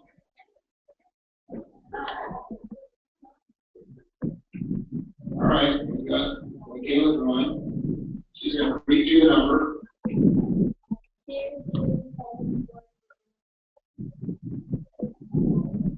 Okay, 22743333. 3-3. 2274-333. You're the winner going up here and collect $98.50. So the Haysville Aviators lead the Broncos 9-2. Last time these two teams met, May 30th, the first game of the season. The Broncos had a comeback win in the 9th. They'll need one again here tonight if they want to get a win here against the Haysville Aviators. To call the 8th and the 9th inning, here is Kurt Taden. Thank you, Avery. The Broncos are bringing in Quade Adams to pitch here in the 8th inning. So for Ryan McKay, he goes 1 inning, didn't allow any hits or runs. He did walk a batter, and he hit a batter.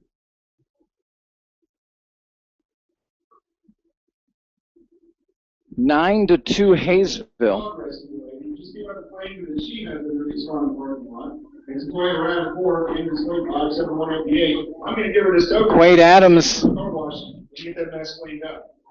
Enters this game. He's got a 5.56 ERA and 11 innings pitched so far this year. Walks have been a problem for Quade. 11 innings pitched, 13 walks and 13 strikeouts. So not a lot of people make contact against Quade. But finding the zone has been an issue at times for Quade.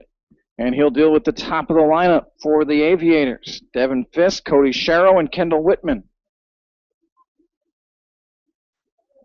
9-13-1 for Haysville, 2-7-3 for El Dorado. And the first pitch from Adams is low, ball 1. Broncos will host Derby tomorrow night. We'll have the call for you here on YouTube. Wellington in here on Monday night. And then the Broncos will be at Derby on Tuesday, July 8th, and on Thursday, July 10th. And then the Parents' Weekend, Friday, Saturday, and Sunday. Liberal is in town. Then the Broncos will have a doubleheader at Wellington on Wednesday, July 16th. They travel to Dodge City the 18th, 19th, and 20th, and then back to Derby on the 22nd. So we've got 3 games at Derby coming up here in the next week and a half, 2 weeks.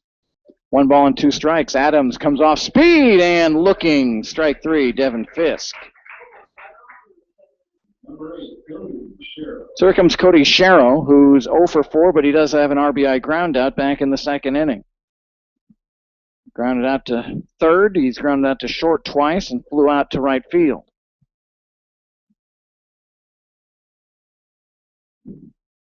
And the first pitch from Adams skied into foul territory. Fields has a beat on it, and he'll retire Cody Sharrow for the 2nd out. So here comes Kendall Whitman. Whitman had a 2 RBI single in the 6th inning. He walked and scored in the 5th. He was hit by a pitch and scored in the 1st. So he's 1 for 2 with 2 runs scored and 2 RBIs.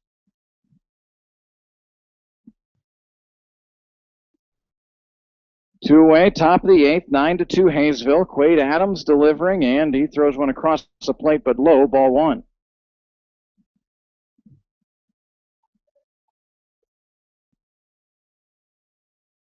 Kendall Whitman, first baseman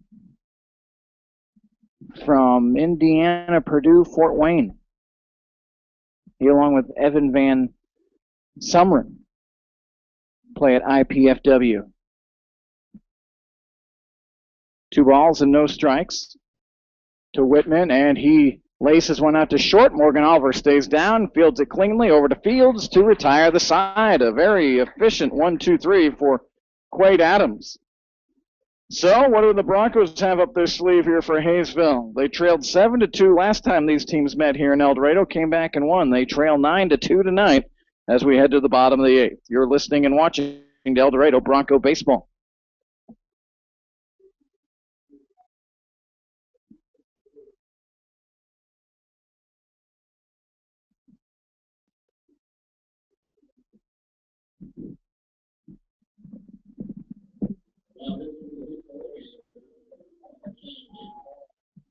Looking out for Broncos fans, a reminder next weekend, next Saturday night, July 12th, is Veterans Night right here at McDonald's Stadium. Please join us in watching great baseball and help us honor our veterans and saying thank you for serving our country and protecting our freedoms. That's next Saturday, July 12th at 7 p.m. right here at the Donald Stadium. Next weekend is also Parents Weekend, so we should be expecting some Broncos parents coming in for the games. So we should have a great weekend of baseball next weekend. Another thank you tonight to our game sponsor, Subway. A couple of quick facts about Subway. In a mere 60 seconds, Subway restaurants serve about 2,800 salads and sandwiches. The company makes enough sandwiches each year to wrap around the planet 6 times. Subway, making healthy food at a couple of locations right here in El Dorado. Thanks again to our game sponsor tonight, Subway.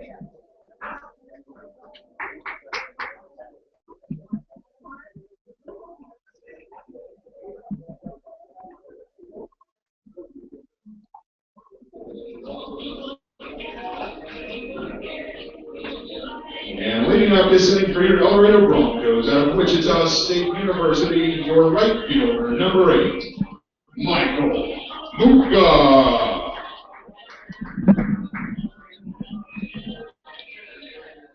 New pitcher into the game for Haysville is Shane Davies from Coppin State University. John Monig from Miami University in Ohio went 1 inning, gave up 1 hit, had a strikeout and a walk, no runs allowed for Monig. Plays in the same league as Morgan Oliver and Zach Fields. Michael Muka to lead off the bottom of the 8th, and a comebacker right to Davies. He fields it on 1 hop over to first base for the first out.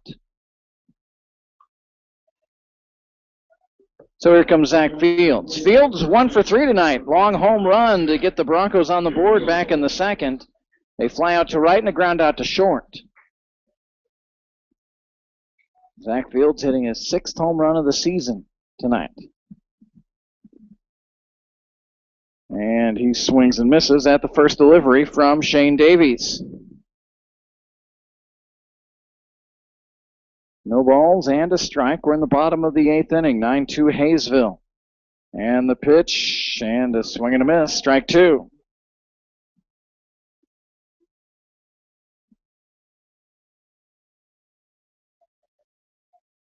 Big old number 39 down in the 0-2 hole here, looks at ball 1. The Derby Twins coming in tomorrow night. We haven't seen Derby here since back on June 11th. Wellington went to Derby on July 3rd and lost as Fields swings and misses, strike 3. Now the designated hitter, number 7, Cameron. So here comes Cameron Knight trying to stay hot here. He's 0 for 3. Came in batting .344 in his last 340, I should say, in his last 44 at bats. But he's 0 for 3 here tonight. Trevor Azell waits on deck. Davies fires in strike 1. Davies, a tall, lanky left-hander. He kind of hesitates just before he delivers the ball, and all of a sudden just slings it at you. So you get that motion going as he fires in strike 2. He stops, and then all of a sudden it's like a torpedo coming out of there. No balls and 2 strikes to Cameron Knight here in the bottom of the 8th inning. And the 0-2 is inside, ball 1. Nice crowd here tonight, expecting a big crowd next weekend. Of course, if you're here next weekend and you don't get to watch the games, you can always go back and watch them on the archive here on YouTube. All the games are archived. And Knight hits one out to short, fielded out there by Sherrow, and he throws over to first base to retire the side. A nice inning by Shane Davies. He retires the Broncos 1-2-3. We're heading to the 9th, 9-2 Haysville here on YouTube.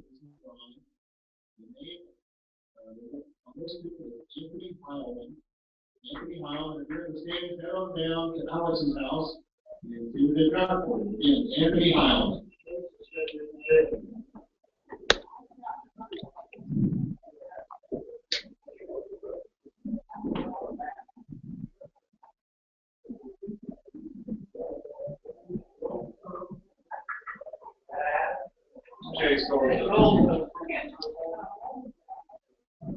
Now pitching for the Dorado Broncos out of the University of Nebraska, attorney number 20, Chase Golzo.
Leading off this inning for the Haysville Aviators, number 10, Person Weber.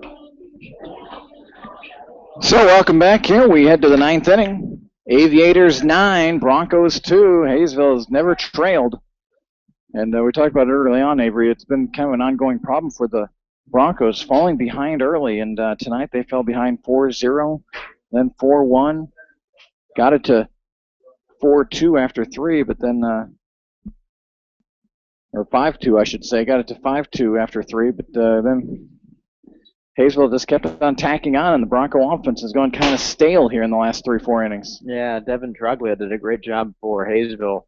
Really kept these Broncos bats quiet tonight, and good hitting from the Aviators early, which has really led this team to their 9-2, what they're leading right now. Carson Weber, the right fielder, leads off and looks at strike one from the new pitcher, Chase Golzo, who's been really good this year for El Dorado, an ERA of under 1, in fact, .64 for Chase. And really the highlight, I thought, of the season for Chase that we saw was the 6 innings of relief he pitched in that 14-inning marathon loss to Wellington. Weber chops one foul, strike 2. Troglia, I already mentioned how well he did. He went 6 innings tonight, gave up just 2 runs, 6 hits. He struck out 3, but again, the most important stat, I think, for pitchers ever, he didn't hit anyone and he didn't have any walks. And just 3 strikeouts, so he wasn't overpowering. He was just around the plate, forced the action, and the Broncos were able to manage 6 hits off him, but just 2 runs.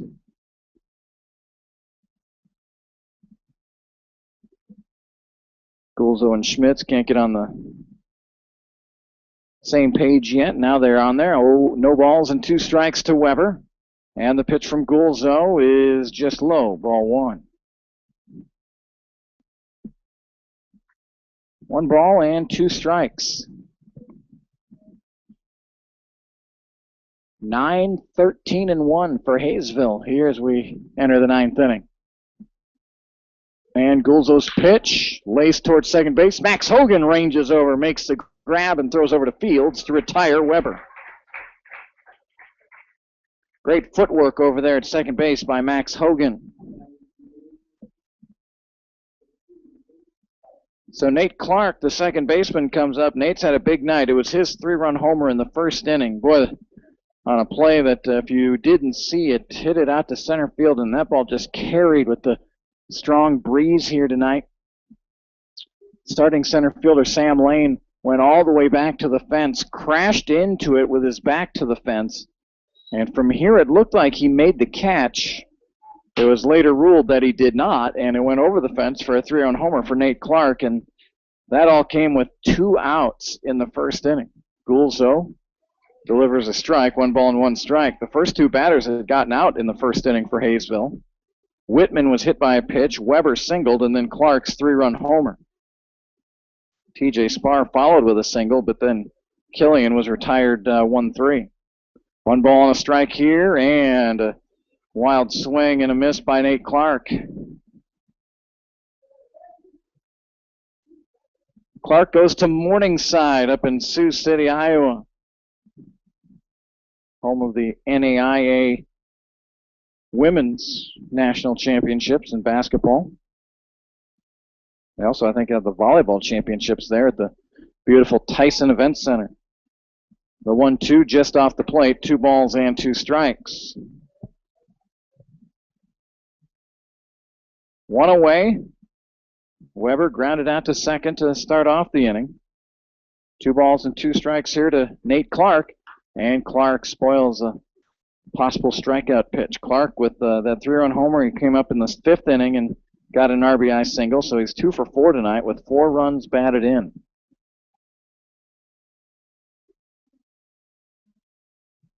That's number 5 for the Aviators.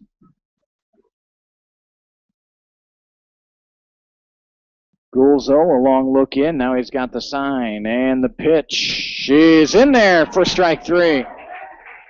Chase Gulzo with some sneaky gas there. He's plays at Kearney up in Nebraska. He's from Grand Island.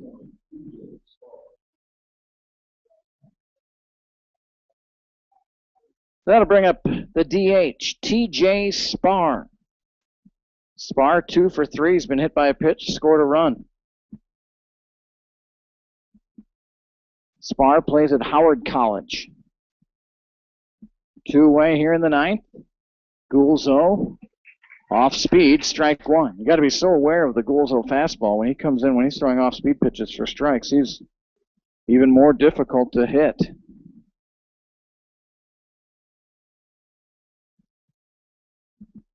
No balls and a strike. And the pitch is just off the plate, ball 1. Troglia went 6 for Haysville. Monig pitched an inning. Shane Davies pitched a clean 8th for the Aviators. The 1-1 from Gulzo, just low, 2 balls and a strike.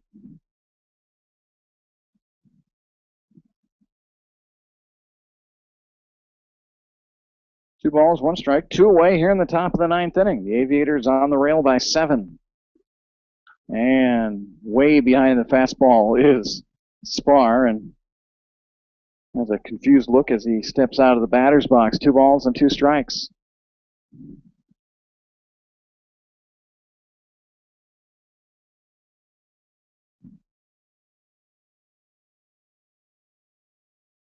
Gulzo certainly in command on the mound. He takes his time, and he will deliver when he is ready. And he is now. 2 balls and 2 strikes, and a swing and a miss for strike 3. So, tell you what, Quade Adams in the 8th and Chase Gulzo in the 9th.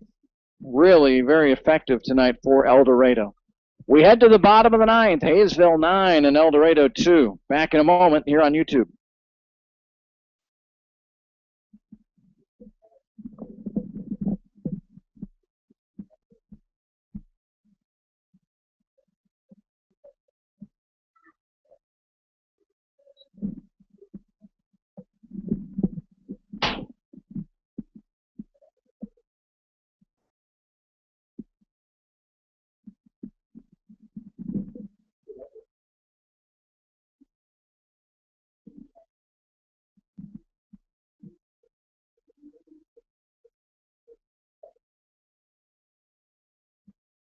All right, Broncos fans, we're heading to the bottom of the 9th. Haysville 9, your Broncos 2.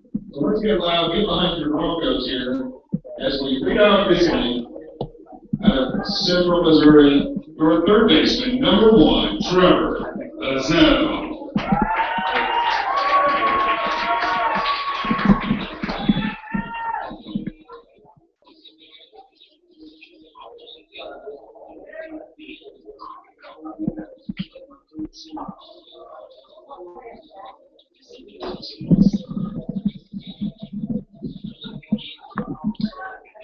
So the Broncos look for a big bottom of the 9th inning, and they'll start with their number 7 batter, Trevor Azell. Azell is 0 for 3 tonight. A couple of strikeouts and a fly out to left field. It was Azell who did reach after striking out in the 4th, as the pitch got away from the catcher, Troy Anderson. But Azell actually made it to third base, but 2 runners were stranded there in the 4th inning. And Shane Davies back out to pitch the 9th, and Azell chops one foul. Avery, we saw it with Wellington here last week. The Broncos left the bases loaded in 2 straight innings, and then, leaving runners with second and third, had a chance to really jump on some opportunities that Haysville gave him, but they just didn't do it. And if you can make it a 9-4, 9-5, 9-6 game, it makes it a little more a little more interesting. They're going to need a lot of good fortune here in the ninth to make up a 7-run deficit. Yeah, just chipping away at the lead throughout the game would have helped a little bit. The Broncos haven't done that bad the last 3 innings. Have held them scoreless. I think they've only had I don't even think they've had a hit through those last 3 innings or so. So the Broncos have, put themselves in a possibility to come back, but just not too many key hits. And the Broncos have had some guys on. They've just left too many guys on base. Murtha was started tonight for El Dorado, gave up 7 runs in 4 innings. Weiner gave up 2 runs in his 2 innings, but McKay, Adams, and Gulzo have really shut the door as Trevor Ezell looks at strike 3, right on the outside corner by Shane Davies. So a tough night for Trevor as he strikes out 3 times. Morgan Oliver is batting next, but we're going to have a pitching change here from Haysville. Now pitching for the Haysville Aviators, number 9, Travis Leverett. Travis Leverett will be the new pitcher here for Haysville. We'll have the call in just a moment. 9-2 Haysville here on YouTube.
All right, Broncos fans, be sure to come back tomorrow night. So Sunday, Monday, and Tuesday we have some home games.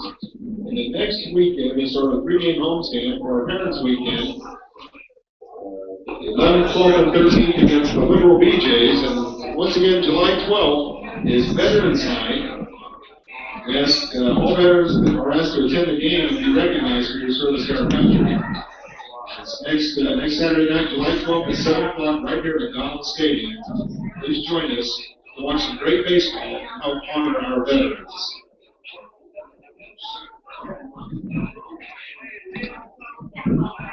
So good, let's see, inning and a third from Shane Davies. Didn't allow anything, had a couple of strikeouts, and now they'll finish up with Travis Leverett. Leverett from Southwestern Oklahoma State University takes on Central Michigan University's shortstop here, Morgan Oliver. Leverett is a sidewinder, similar to what we see from Joe Kennedy for the Broncos. Surprised you just don't see that many sidewinders, but it seems like McKay kind of comes from the side. Kennedy does. We've seen other pitchers on other teams. I wonder if it's a style maybe coming back. I don't know. Yeah, it's hard I think it's hard for hitters to see because you can only see it after they show it from behind their body. I don't know. I think it maybe could be coming back though. I remember when I was growing up, I always had coaches say, "Do not throw sidearm. It's bad on your arm." But you see so many Tommy John, elbows and shoulders anymore.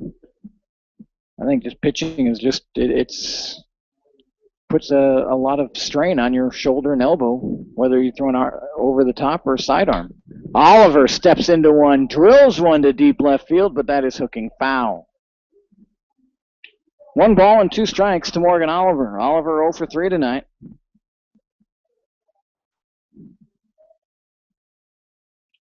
Morgan coming into this game batting .235 for the Broncos. The 1-2 pitch, and Oliver sprays one foul right side. Dylan Muka will be next. Dylan's had a good night. He's 3 for 3. He has 3 of the 7 Bronco hits tonight. 1 ball, 2 strikes to Morgan Oliver, and the pitch, and right in on his fist, and Morgan sends it over the stadium and foul.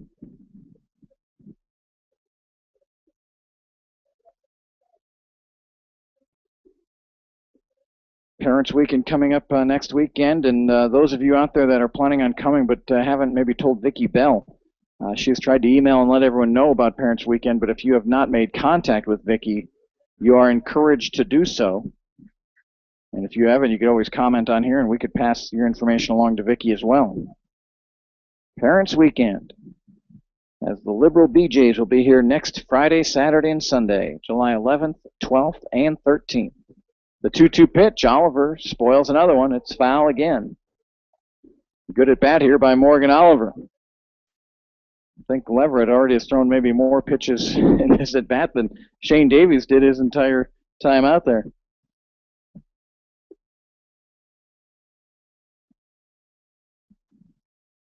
Two balls and 2 strikes. Broncos with single runs in the 2nd and 3rd innings. Left runners at 2nd and 3rd in the 4th, but really since then, just 1 hit for the Broncos in the last, in the 5th, 6th, 7th, 8th, and 9th, and Oliver strikes out. Last night, Avery, the Broncos scored 5 in the 1st, but couldn't tally another run the rest of the way. So it is coming a kind of a scary theme here. Middle innings and late innings, just not much action from the Bronco hitters. Yeah, something you don't want to get in the habit of doing. So 2 away here in the bottom of the 9th. Leverett will face Dylan Muka. Dylan singled and scored in the 3rd. Singled, stole 2nd in the 4th. And singled and advanced to 2nd in the 7th. 1-0 pitch, hit back up the middle, and another base hit for Dylan Muka. So on a rather rough night for the Broncos hitting-wise, Dylan Muka has been a real star, 4 for 4.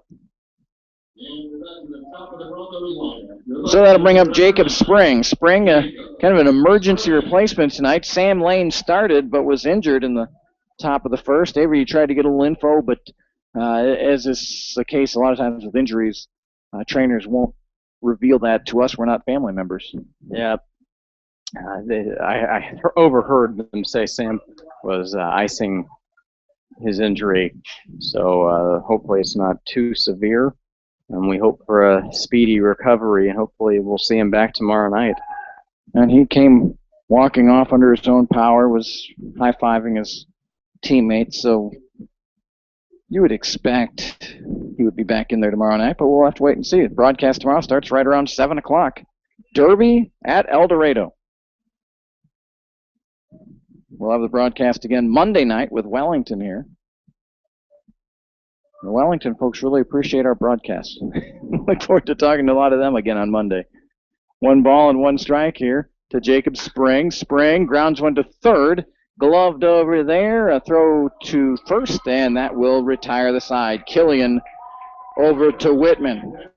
So very nice win tonight for Haysville.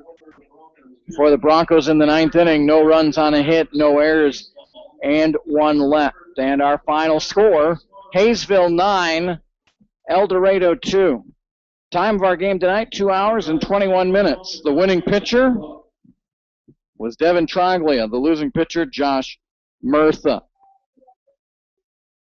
Last time we'll see Haysville this year. So tomorrow night, broadcast at 7 o'clock, Derby at El Dorado. Thanks so much for joining us tonight. For Avery Osen, Kurt Caden bidding you good night from El Dorado.